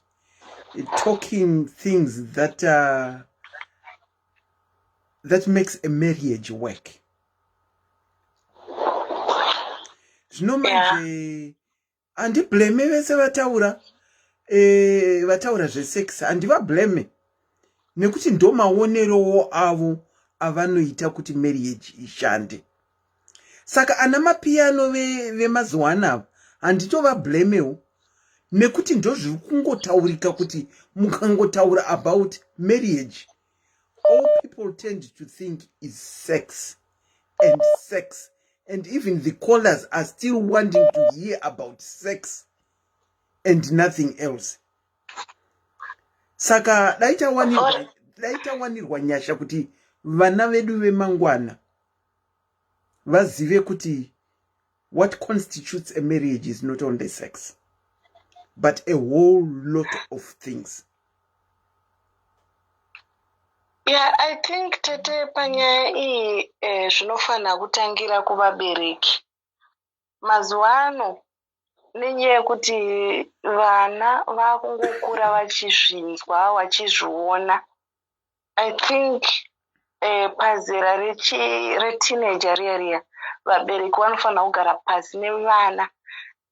Ngatizvitaurei kudzimba dzedu vasati vapinda mazviri, vozvinzwisisa. Kola. Yes, Dad. Zvigotangira kuvabereki sei? Vazhinji vatantinawo palive vabereki vari kutaura zvemarriage kuti sex, kana pasina sex hapana marriage. Saka kana vachitaura kuti kana pasina sex hapana marriage, vanogonozoudza vana vavo kuti chi? Ndo zvinoitika tete, kana iwewe ukatorasika kureva kuti nevauchabereka vacharasikawo. But kune vanobelieve about marriage, vanonzwisisa kuti chinonzi marriage chii uye zvinofamba sei. I think makore atiri kurarama anaya, they have to discuss. Remember, children are very good imitators. No matter your child is 15, 16, 17, your child is a child. They are very good imitators. And if your child continuously hear... Mira, ndikufonere back 2 minutes, ndikufonera back. If our children... Ndikufonera back 2 minutes. If our children, which we are saying they are good imitators, vachingonzwa vapfuura mucorridor, hey, wati kumadzakani, mangwana vapfuura futi, mangwana vapfuura futi nepabedroom, vanongoza, Joseph, baba kushedzwa nezita kuti Joseph. Vana vanotoona kunge ndo zviri right. Saka vana amapiano vese variko uku vakunetsa nenyaya yesex muningirikini mumbomo. They are imitating my parents. Havasi kuona my parents achiita compromise pa marriage yavo. They are not seeing my parents achiita na respect pa marriage yavo. Havasi kuona commitment pa marriage ye mabereki. havasi kuona love pamarriage yevabereki, but all they are ever doing is Johnny, what do you call it? Ndozvavari kungonzwa chete, therefore they imitate that, and therefore ndozvavari kuona zviri right. Ipapa vari kutokomplaina kuti kola ari kuita off topic nekuti ari kutaura zvinhu zvinovaka marriage. Ndosaka ndambotaura tete kuti mofu mai vakarasika. Mofu ndinokufonerai. Mai vakarasika.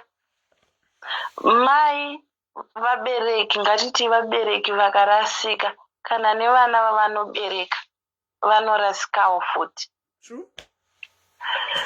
Saka ndiri kuti mumba mune rudo, ndino kuti kune dzatova chembere vana sekuru vedu isusu vachiri kudanana nambuya wedu wekuti ukasvika pamba pavo soo cherevo yako imba yakabhanganyuka unonzwa kunyara, ugonzwa kuzvikopa. Saka vana vanokura muimba yakadaro, they are so blessed. Vana vanokura muimba ine rudo tete. Kana kwavanoenda, angave murume anorespekta chinhu chinonzi mukadzi because akakura muimba ine rudo. Akakura achiona kubva kuna baba wake kuti mukadzi harohwi, mukadzi anodiwa. True. Saka I think imba yakadaro, imba inonzwisisa kuti chinonzi rudo chii. Kana vanasikana kwavanoenda, they will respect chinonzi love. True. Because vanochiziva kubva vachikura vanonzwisisa kuti chinonzi rudo chii. Mwana akakura achinzi tasati baba wako wakudzoka here, ndoda kutora mari yawasiya momwe, gara padhoo vako here. Mwana iyeye kana akanga azokura ichi chinoitika mumba make. Izvozvo anoona kunge zviri right. Ndozvaanotonoitawo zvekunotora mari momwe mababa. Handiti muri kuona. Ndosaka ndiri kuti vabereki vedu kana kuti isusu sevabereki ngatitarisei kuti ngatidzidzei paeji yevana vedu, titange kuvadzidzisa chinonzi upenyu. Handiti, but nyangwe imimi mukanga muri munzwanani mumba menyu, musaekte pamberi pevana, ngavasazive zviri kuitika. Vana ngavasaone, pedzerenai kwamunonopedzerana pamberi pevana. Just be a good mother, be a good father kuvana venyu, be a good husband, be a good wife to your husband. Kana muri pamberi pevana, nyange muchizwa yenyu kuti muchanotsunyana uko, dzidzisai vana venyu. Because vana vachona izvezvizvi, ndosaka kurungonzi sex, inini handitogoni kurarama ndisina. Mumwe akatiwo inini zvakazoti, because vakazvitanga vari vadiki. Saka kuzomuudza kuti nhasi unokwanisa here, unofanira kutenza situation yekuti zvauya zvakadai, haazvikwanise tete, because akazvitanga pamwe ari grade 5. Yeah. Are too addicted. Yeah. Pamwe akazvitanga, munoziva kuti kudhara taiti kudhara yaitonzi irep, but nowadays it seems like zvatova normal. Aiwa, zvekuvata izvi musati mawanana, kudhara zvaiveko, asi haiko zvino it's very normal. Kola, let me thank you so much for your contribution. Tamboti dzokei mundima nekutaura kwenyu kwamanga muchiita. Thank you so much. Thank you tete, good night. Tatenda. Mofu ndakukufonerai, asi mofu mongoti gaga kuti tivhare. Kana tichiita second program, toita second program. Regai tifonere mofu tinzwi. Hello mofu. Hello. Makadiko. Tiripo makadi, ndandingoramba ndichiti mofu ndiri kukufonerai beki, mofu ndiri kukufonerai beki. Shungu dzinenge dzanyanya. Matobatikanaka. Ndabatikana. Alright, regai ndidai mofu. Nhasi topic yedu yanga iri kuwanana, kuroorana nemarriage. Panda introduce a topic ndati inini. Marriage union yevanhu vaviri, murume nemukadzi. In a union of two people, particularly men and women, and is regulated by things like my rules and laws, my customs, my beliefs, my attitudes, and in my factors, akaita say love, in my factors, akaita say commitment, in my factors, akaita say respect, in my factors, akaita say communication. Ndoma introduce that subject. In a behavioral code as well, behavior is the biggest thing as well. Iripo, behavior, iripo. Behavior, no fall under compromise. Because you are coming from two different sides. You've got two different behaviors. Zawaningo waka kurana zoku either side. Therefore, pamauya marriage, you have to compromise my behaviors any iwayo. Okay. You can go on with your contribution. Matara topic yakanaka still, and one of the things yatofana kuziva kana tiri pamadhari chero pamacomments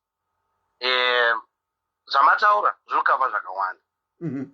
Now chekutanga chokuti ndatera vakadzi vakawanda vataura kana sesi vapedza kutaura vataura zvakawanda still, good points, very good points, points andoziva kuti aya mamwe are non-functional in a marriage. They are theoretical, asi very non-functional in human behavior. Kana vanhu vakanetsana ashani. Chokutanga ndechekuti tinofana kunzwisisa, ndakambotaura before, but vanhu havadi kunyatsopanzwisisa, vanhu vechidzimai vazhinji havadi kunyatsopabatisisa ipapo. Ndosaka vachiti vakaenda kunana Gilbert voita ma-issues nokuti havasi kuda kupanzwisisa, they are refusing to understand. Chekutanga tete ndechekuti murume kana achiroora mukadzi ari kudei, nokuti takasikwa zvakasiyana. Right, murume kana achiroora mukadzi ari kudei. What is the highest honor that a woman can give a man? Madzimai akawanda vamwe vatokura havazvizive zvinhu izvozvozvo. Ndonyaya dzoramba dzichitibata. What is the highest honor? Anditi ngatidzidzei kuti highest honor kana takatarisa, wakapa murume mwana is the highest honor. No matter what, chero zvawazoita muupenyu, chero kwazvinoroorwa samwe, chero kwakaita sei, but you have awarded that man the highest honor. Kana wakaroorwa usisiri virgin, what is your bride price pamurume akuroora? Kanonaka kaye kapera. Tiri kunyanyofara zvakapfuuridza tisati taroorwa utaroora. Saka taakuziva zviri kunze zvakanyanyisa tisati tapinda mumarriage. There is a number of things zvinonetsa, ndozvokutinetsa izvozvozvo. Chinonzi kufara marriage chii? Zvaunoti hamusi kunakidza, uri kukombeya nekupiko? Tiri kuzopinda mumarriage ka? Munhu paanoti kana mudzimai paanenge ready for marriage, mileage yake yaenda, it's a second hand car already. In a brand new case. Mwana ane 22 years zvaakuziva nhasi, haachapinzika mumba mwana uyu. Apanduka kauyu. Apanduka. Zvaona kuna amai, zvaona kuna baba zvakawanda. Asi nai mofu. Musati maenderera mberi.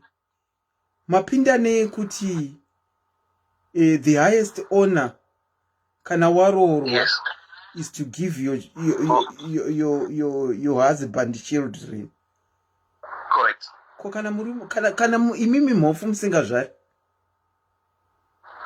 Kana mhofu musingazvari, ipapo mune point inonakidza nokuti it depends kuti inini semurume ndozvigamuchira sei, which is the best way I want to do it.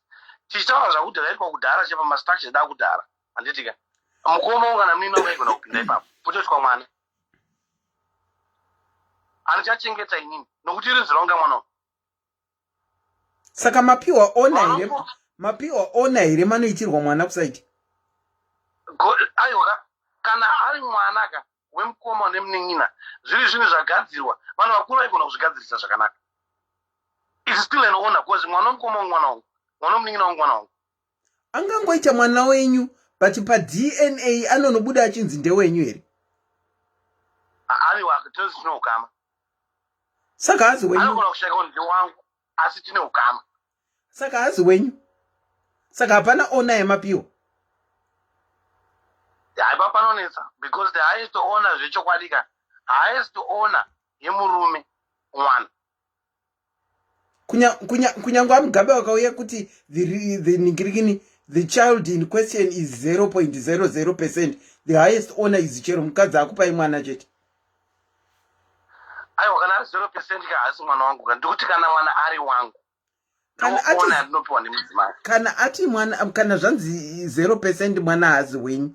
Kana munin'ina wenyu akauya akapinda apaite 99.999% aiite iyoyo. Saka mwana still hazi wenyu. You know, no, ipapo mune point. Zanga chiti ndo pano pazvinooma. I think it's a topic yekutoti makada uzozvitarisa. Pane madzimai akatadza kugara marriage zvichinzi mwana aramba kubuda. And usually it's said kuti vakadzi they pay the penalty. Even ari murume asiri kubereka. Yeah. We know that. And it knows zvinoitika. It knows kuti waita marriage pashaika mwana mushaimo mune noise.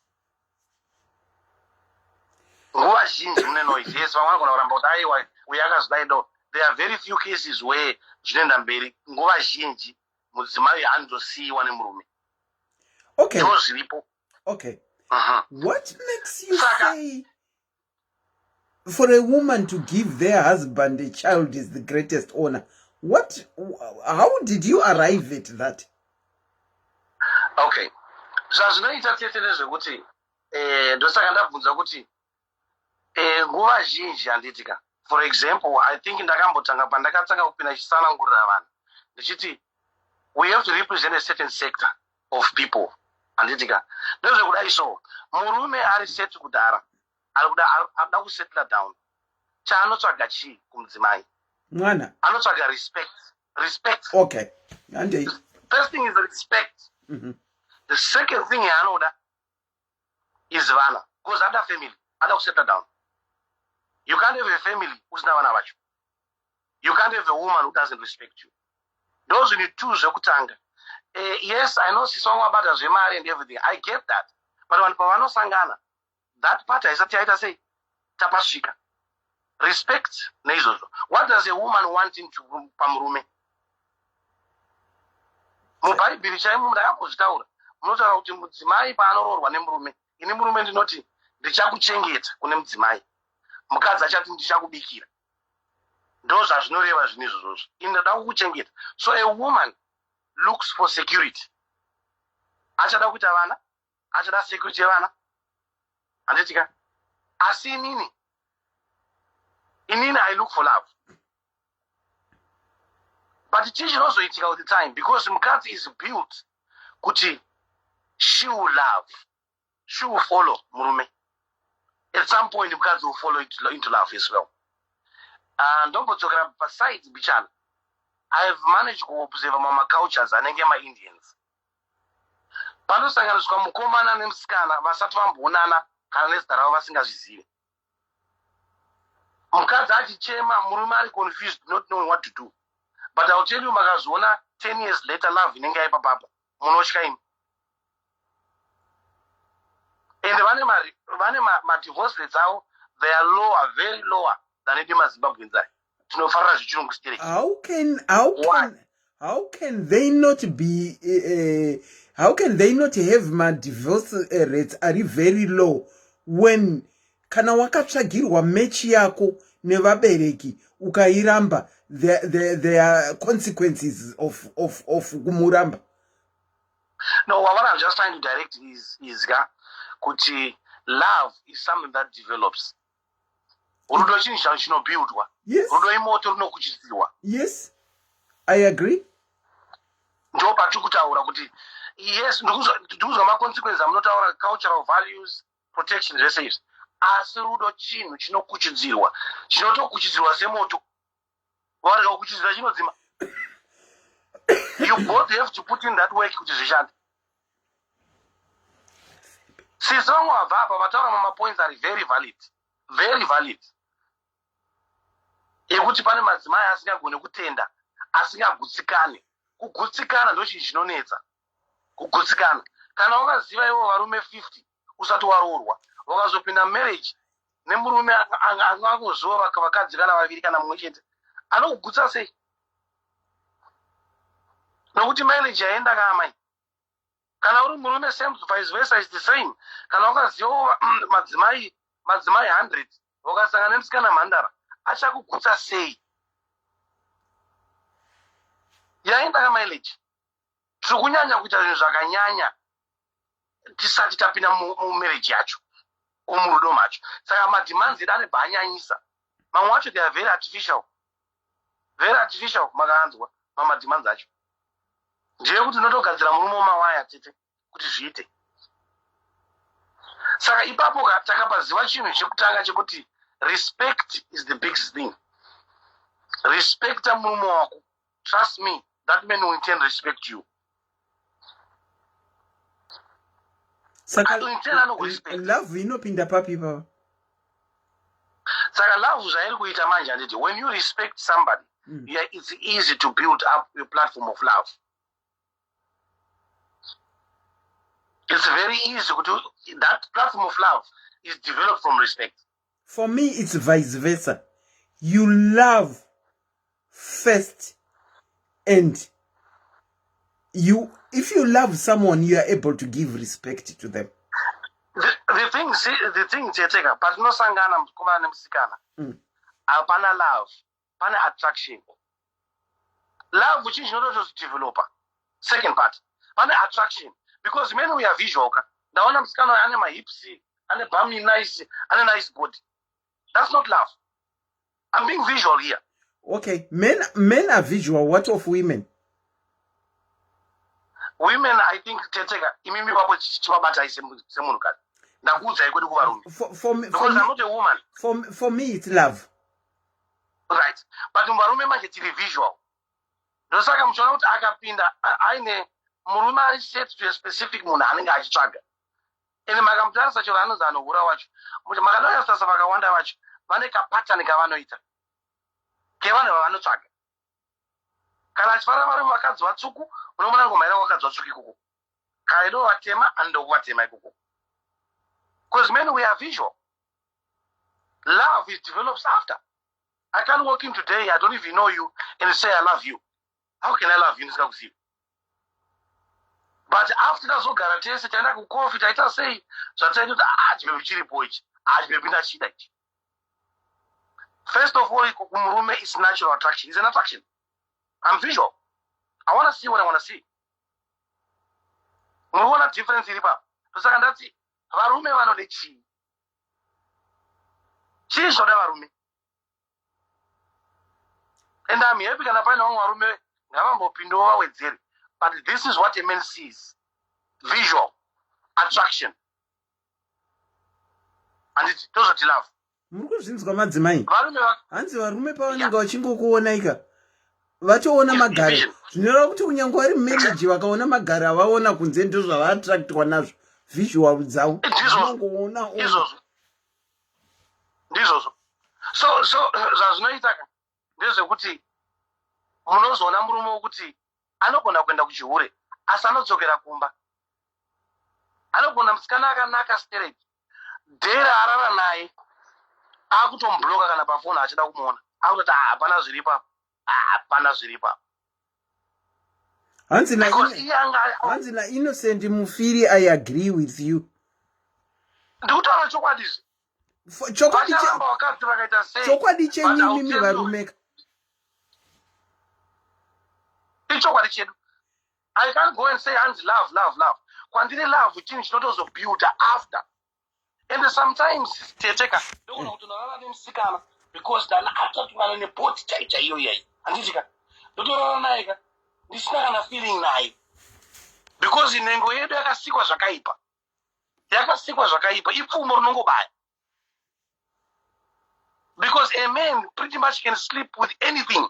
That's a man. Ndosaka zvichinzi murume imbwa muchichona. Hazvisi zvodaitete. ndozvazvinoreva izvi. Kana nemi muri kutoti murimbwa ndozvamuri kutaura. Aiwa kandati ndose aiwa indiri mofuka. Hapana ana amene kwanoirembwa indiri mofu. But I'm just saying kuti ndo ma statements anotaurwa. Azvinzi mukadzi imbwa. Aiwa ka. Zvinonzi aiwa varume ava ka. Atai murume uyu. Nokuti murume wakamuexposa. Murume wakamusungira play. Shoni murume anobuda pano. Takasikwa zvakasiyana. Mukadzi anogona kugara 3 months asina kusangana nemurume. Murume anogona kuzviita izvozvo. Azviitike. Zvinenge zvatoipa. Vakadzi vanga vari pano mhofu vanga vachichema kuti vanoda kusangana nevarume stereki saka izvozvo aiwa tete ndozvanambotaura paipe kuti kana mileage yako yamhanya uchiri motikari nyowani inonetsa because you have buried masoul ties ako kuvarume hope ako.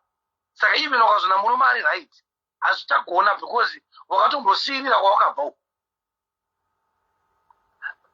Pasi chigare chaipo painzi mukadzi anoroorwa ari mhandara.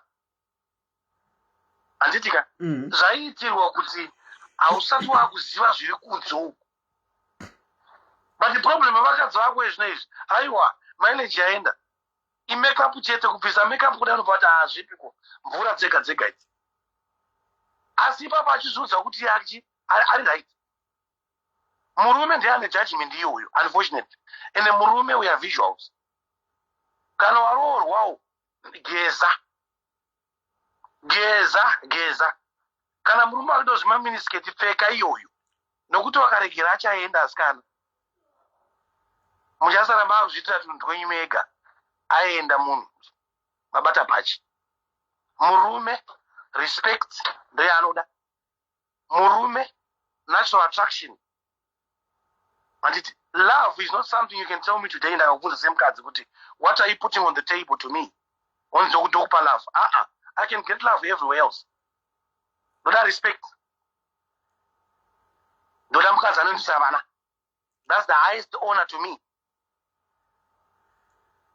That's the highest honor. Kuti hanzi nokuti ndakandiri returning soldier saka ndane experience. I don't want this experience of failure. Rudo build up from there. Kana mukadzi achinakidza kana nchibva kubasa kuti ndinomhanya kumba. Nokuti kune mukadzi anonakidza. We can hold a decent conversation. We can discuss.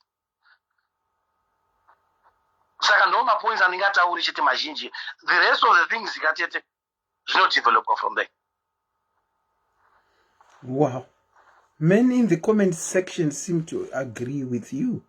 For some reason. Aiwa vakadzi vacharamba because dziripo dzimwe nini dziri madhari inini hadzichachinjika. Asi ndicho chokwadi. Zvekuti akada kuti timanyasowa dissect akafona muntu obva tamubvunza kuti wakaroorwa here. Aiwa ndakuroorwa une makore mangani ndiwai wawana varume wangu.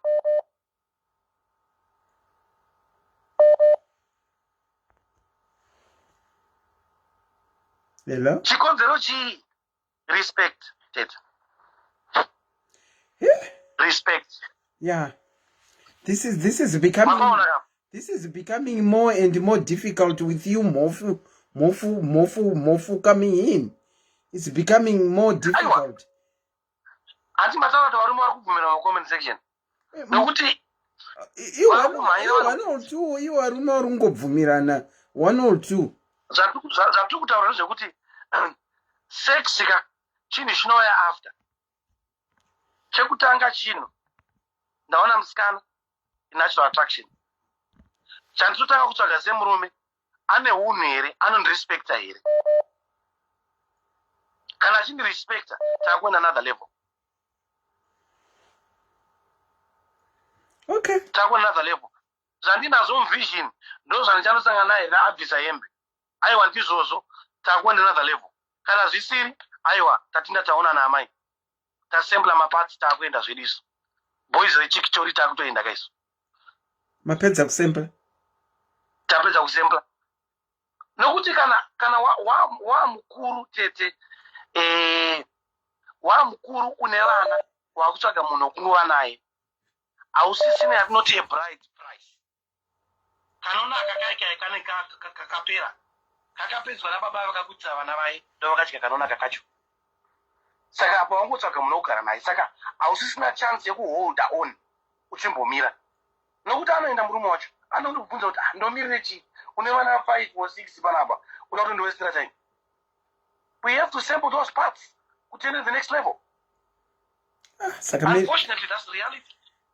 That's the reality. Saka marriage dzinobuda here muchingoita sampling apa. Dzinobuda manje. Because varipo tete who can offer that respect. Who can honor you as a man, varipo vakadzi vakadaro. Mwana sisi wapedza kutaura wewe. Vataura mapoints yacho yekuti if that's how she lives, surely she can maintain a man.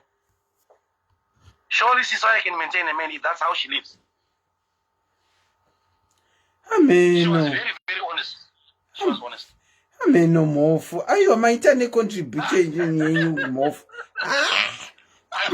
Andikupinda zvakanyanya because takataura marriage chaiyo magariro, takataura sex. Zvinhu zviri very dynamic. Very, very dynamic. But abatangutobata mafundamentals are key. Kuti murume azogara pasi ati musikana iwo mukadzi iwe ndauda kukuroora.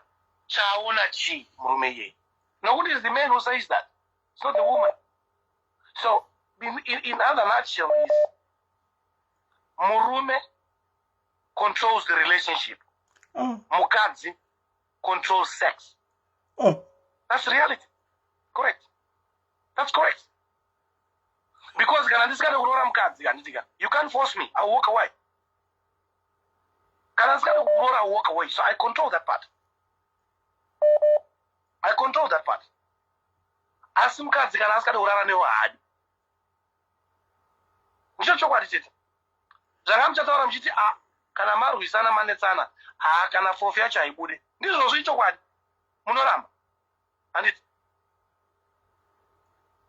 So murume controls the relationship. That's the reality. If I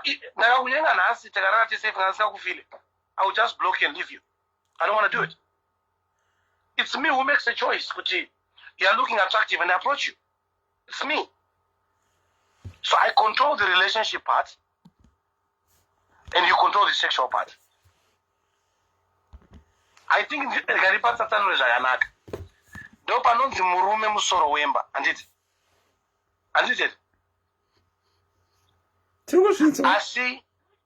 Asi musoro haufunction usina mutsipa. Murume nzwisisa. Unoda mangu maparts to function. So even murume has control relationship, mukadzi is equally important as well. That's what I'm trying to put across. But munu anowana final say even pakuroora. Ndini murume kana asikada kukuroora I want to marry you. Ndokona kupinda kwauri nchikuti aiwa ndoda zokuroora ndakusetla ndakuita sei. But deep down ndichizondruvinga maparts chete. Kana pedza nemaparts ndokupa excuse nevandaenda. So murume controls a relationship. Mukadzi controls sex. I can tell you what you want to hear and walk away after that. That's a man. That's reality. That's reality. Vanhu vanogona kupenga penga asi ndicho chokwadi tete. Chandataura ichi. Ndicho chokwadi. Takataura zvemarriage so dynamic ine zvakawanda. Hanzi nazo Mourinho caller objectifies women, please drop him. Here is why I don't drop people when they speak their, what I can say, their truth. Because it's also whenever kadzi tineka system kekuda kutaura ndinoona kunge isusu vanhu vakadzi tineka right kekuda kutaura down about vanhu vevarume sterek, and we do it sterek, and we do it sterek. But when men come and contribute and say zvavanotaura, you seem not to like it, but you like it when it's the other way around. Saka, for me, I let men talk, because we women, Yes. we talk about anagiribeti, we talk about kuchigezesa, we talk all sorts of things about men. We talk kuti varume imbwa chaidzo. But when they come and talk about women, it's bad.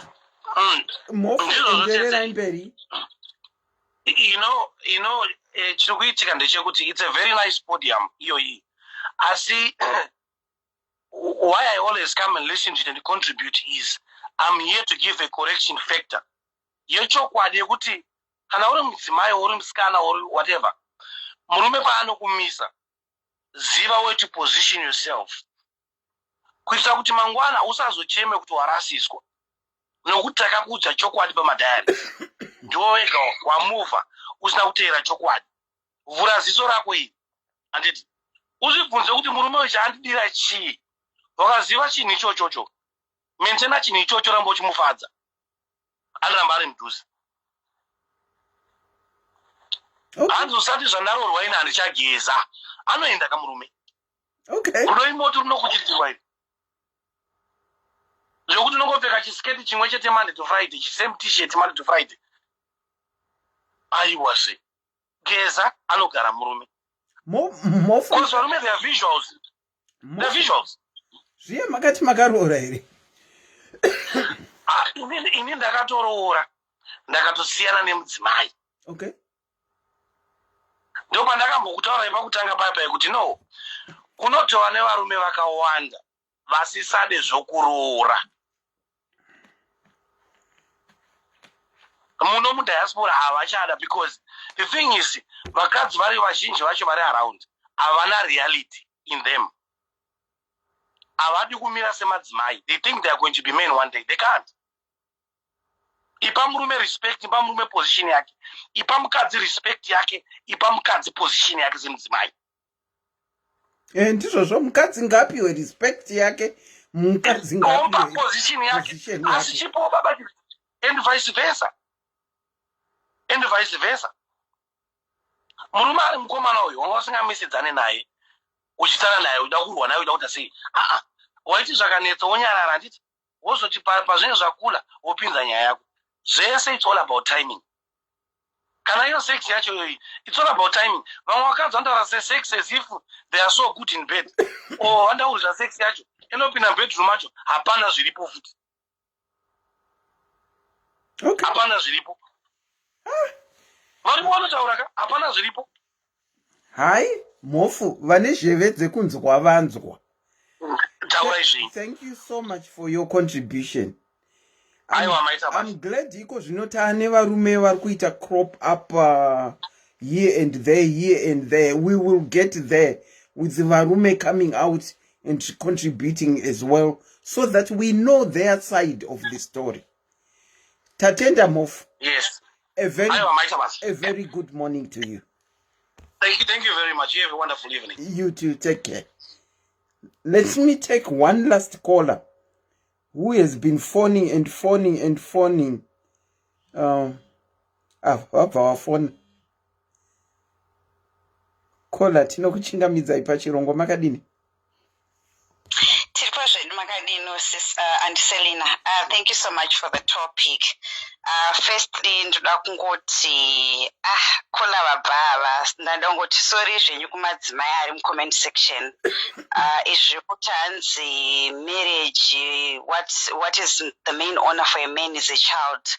I just want to reassure my sisters angu ari comment section mostly vasina kukwanisa kuvapa varume vana or vasina kuita vana marriage avo.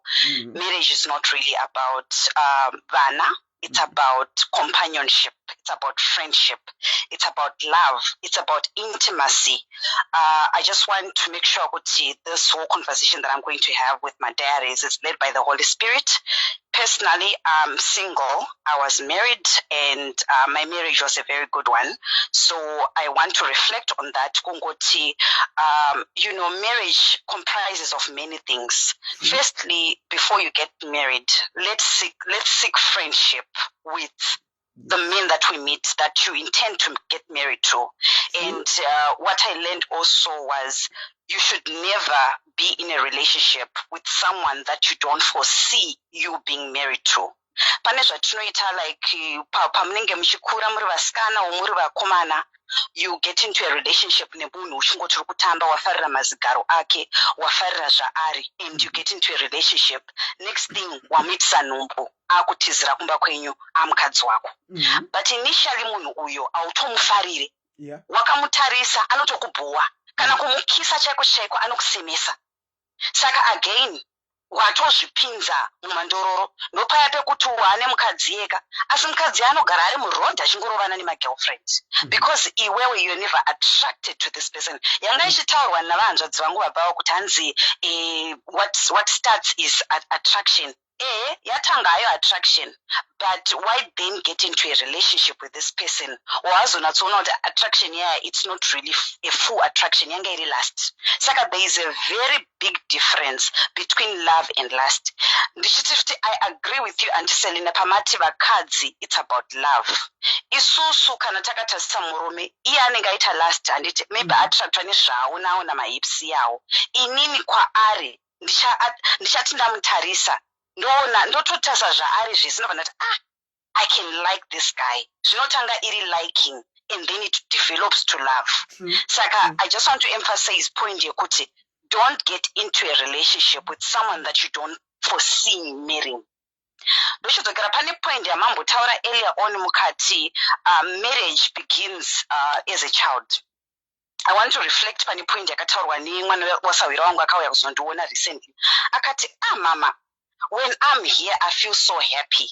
Muri single, but I don't even see you as if muni wana. You have a child, you have got my responsibilities because you are always happy. Zvakaita kuti ndidzamise pfungwa ndiedze kufunga kuti mwana uyu, she's a teenager. And she even said point yekuti, when I grow up, I don't think I want to get married. Pandagara pasi ndikati mwana uyu, why is she thinking like that? She should kuitika kumba. And I kept on like here and there trying to draw kuda kunzwa kuzwisisa kuti what exactly is happening. Wazonatsoona kuti mwana uyu, it's the environment iri kuitika kumba yekuti hakuna mufaro, hakuna nguva yekuseka. You know, chinonzi happiness. We need to actually go out there to seek chinonzi happiness. Chinonzi communication. Pane vakadzi vari kuzvita vakawanda nevarume vari kuzvita vakawanda pana patine vana vekuti munobva kumabasa kwenyu mobva manokuvharirana kumabedroom kwenyu muchita iyo sex yamuri kuimba iyoyo kuti sex. Vana vanenge vari kulounge uko mwana ndiye abhizi ari kubika ari mukitchen ari teenager. Imi moko mavharirana muri kubedroom mangodedzera tachakati chiisa muriwo chiunza sadza. Mwana ndiye akuita kunge maid wenyu. What she's learning from that is good.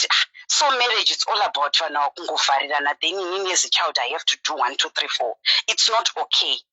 Toshenda panyaya communication. Marriage inoda kuti vanhu tikwanise kuita communication. And we saw kuti vanhu vasingaite communication, even sex yacho munoita sei. Ndopa vanonzwa chinzanza anga chingondijunga, auya anongojunga. Because kapa sex pasha hamutogoni kutotaurirana kuti sha inini ukabaya apa ndopa ndinonakidzwa iwe ukadaiswa apa ndopa ndonakidzwa. Communication it's zero when it comes to finances, when it comes to your hobbies. Vamwe vakadzi vari pa-comment section pano chepe haana kana akabvunzwa what is your hobby, haana kana hobby hainayo. Chaanongogona i-WhatsApp call neiyo Facebook live kungotirira akabva pa-live yoenda pa-live.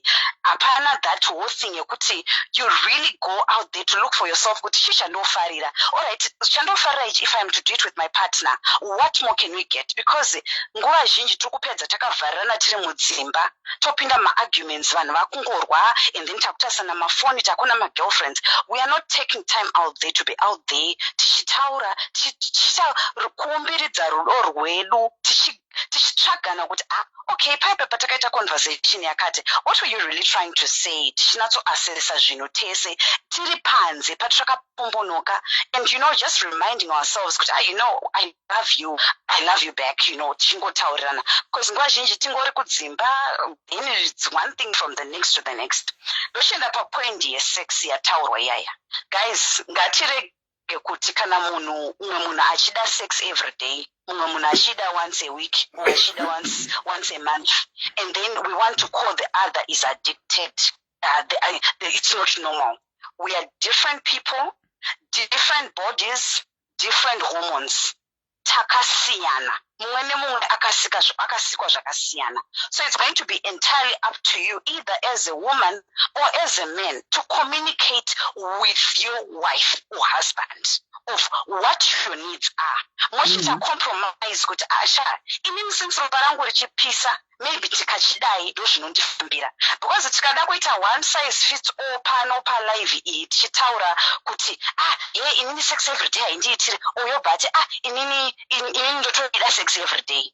Zvinoita kumba kwako nezvinoita kumba kwangu zvakatosiyana. Saka tofanira kungomeka kuti tiri pasame wavelength, tiri kucommunicata when it comes to all these matters, because zvese zvinodzokera pacommunication, zvese zvinodzokera pamavalues. Values chinhu chakakoshesesa as well in a marriage. Iwe uri kubva neako mavalues kumba kwenyu, ini ndiri kubva neangu kumba kwedu. Zvakuda kuti ini ndichinzwisisa who you really are. I've seen kuti most cases vanhu tinopinda marelationship without looking at what you are bringing to the table. Iwewe personally, chii chauri kuuya nacho. We're not talking about money here. We're not talking about finances. But you as a person, what are you coming to contribute to the other person? True. Zvandiri panapa ndiri single, Auntie Selina, when I reflect on myself and I'm saying, you know what, if I'm to get married in future, these are the things that I've been working on personally. This is my criteria of who I am, anditi. Ipapo ndine mvumo yekuti nditi so inini munhu andichasangana nayo anofanira kunge ainewo criteria yakati, simply because neniwo I'm willing to come and contribute to the marriage. Okay. Saka ngatiregeretsike kungoti we are always looking at iwewo mukadzi, because kazhinji kacho chandakaona chandakanzwisisa and especially mudiaspora, kazhinji kacho counseling iri kungopiwa kuvanhu vechikadzi. Vanhu vechirume kazhinji kacho dziso zvakafanana kitchen party anoitirwa musikana kuti adzidziswe, poitwa bridal shower iri kuitirwa mukadzi kuti adzidziswe. Varume vedu vana vedu vatiri kukudza vechikomana, they are lacking education on how to be a husband, how to be a leader, how to be a provider. We are seeing a lot of women that are suffering in diaspora, taking care of men that don't even know what to be a provider. Unaona zveshua murume ukungoti anoita kunga akatongosasikwa apa ogozvibvunza kuti saka mai ava chivangori mumarriage umu inyaya yekungoti vangorana na baba ava, because you see kuti murume mukadzi weka she's almost getting burnt out, working too hard, left right center kuitira kuti zvinhu zvibatane. Saka education dzatiri kupa idzodzi dzika varume mucomment pamuri kufona tinoda kuti nemupo contribution to your fellow brothers on what they should be doing in a marriage, how they can also contribute in a marriage. Taneta nemacomments ekungoti varume vanouya vachiaddressa on how women should be, yet you are not also educating your fellow brothers on how to be as a man, because royana sekuriya yaka yakuleka. That is why inini ndine mwana mukomana Auntie Selina, I make sure kuti I groom him on how to treat a woman. I tell him kuti a woman, you don't do 1, 2, 3, 4. If you go on a walk for a walk, you must pick a flower and bring it to mommy, because ndozva ndoda kuedza kuti agara akadzidza kuti izvi ndozvinhu zvinoitirwa munhu wechikadzi. Kana akatamba nevasikana, I make sure kuti he does not get aggressive, because makudziro andiri kumuita ndo aachazova out there in the world. Pouya nyaya yekuti unonzwa uchinzi mukadzi wangu whatever murume wangu haadi kuchengeta maparents. Zvezvokuti vanhu they are not being responsible on vabereki. Kazhinji kacho zvinotangira as well from where you come from, because kana wakabva kumba kwokutiwo kwaiva nevabereki vaichengeta vabereki vavo, you would have learned from that. However, I don't want to only stand on the point here, Kuti. It's all about how you grew up, because some people, they grew up without parents. Saka again, zvakudzokera pa compassion. Rudo runokudzidzisa zvakawanda on how to behave, how to be, how to contribute to others. So when we're speaking of marriage, it comprises a lot of things, and it's gonna be about you before, especially when you're single. This is your phase. You are learning how to be when you get married. You are learning how to contribute when you get married. You are learning to self-love, so that when somebody comes across that this was not love, you can already identify there is a sign of abuse coming through there. This is not what I'm willing to accept, because panekaakatsika kekuti like vakadzi tinoita unoguma kunoti panapa matutirwa andaakuitwa this person akundiita secommodity. It doesn't have to be like that. You need to realize that as a woman you are important, you are special. Same with our men. They should also realize that they are important, they are loved. They are just not anybody, but they were created in God's image. Saka wakapiwa dominion over everything. Even marriage yacho, you have got the power to make sure marriage yako stands. But all that can only happen when it's coming from a point of love. But my marriage edu, the foundation is not based on love. It's based on lust. But sex actually murukungo joborana. There is no communication. I know that romance. You know what? That was so beautiful. Saka, it's a lot of things, ladies and men. Let's just seek to get to know ourselves first before we get married. Varuma marriage, seek to contribute to the other, not to always just take. Marriage, like more things that are beautiful. A marriage is beautiful, but it's surrounding us these days. It's not supposed to be like that. Marriage is a very beautiful thing, the way that God created it. Yeah, marriage is. I do agree with you, Kola. Kola, ndingambobvunzawo. Mati marriage yenyu manga zvinhu zvanga zvakaringana. Saka what made you to get out of a marriage yanga yakaringana? Inini andina kuita get out. Ndingatongoti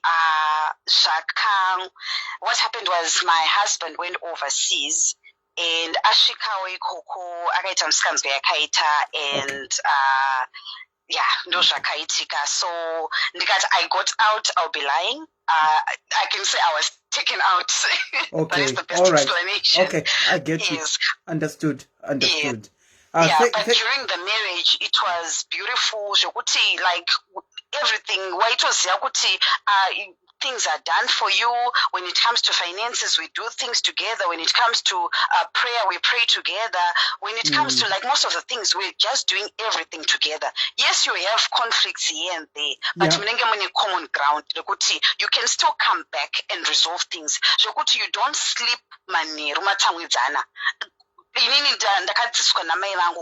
you always have to be open. You have to speak how you feel. So inini muruma kandirora angakabva background yekuti you grew up in a very abusive home.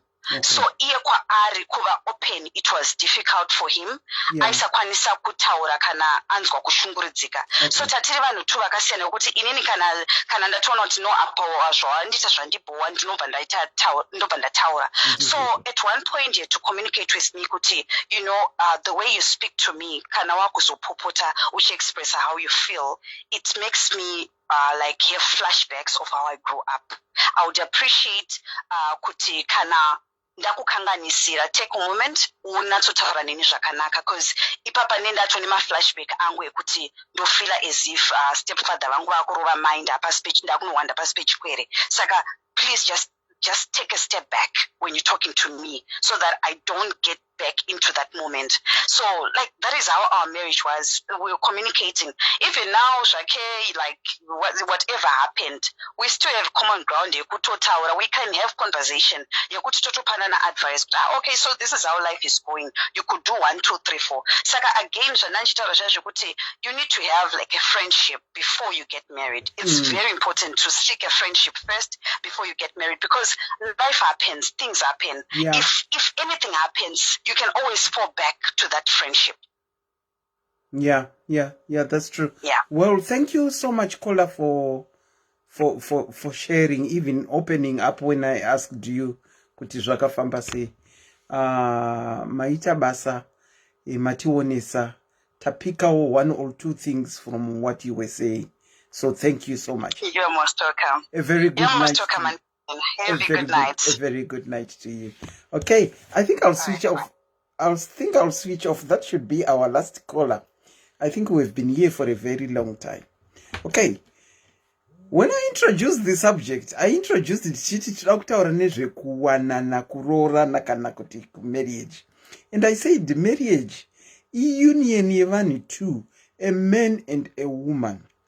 And usually marriage, it's something that is very legal. And it comes with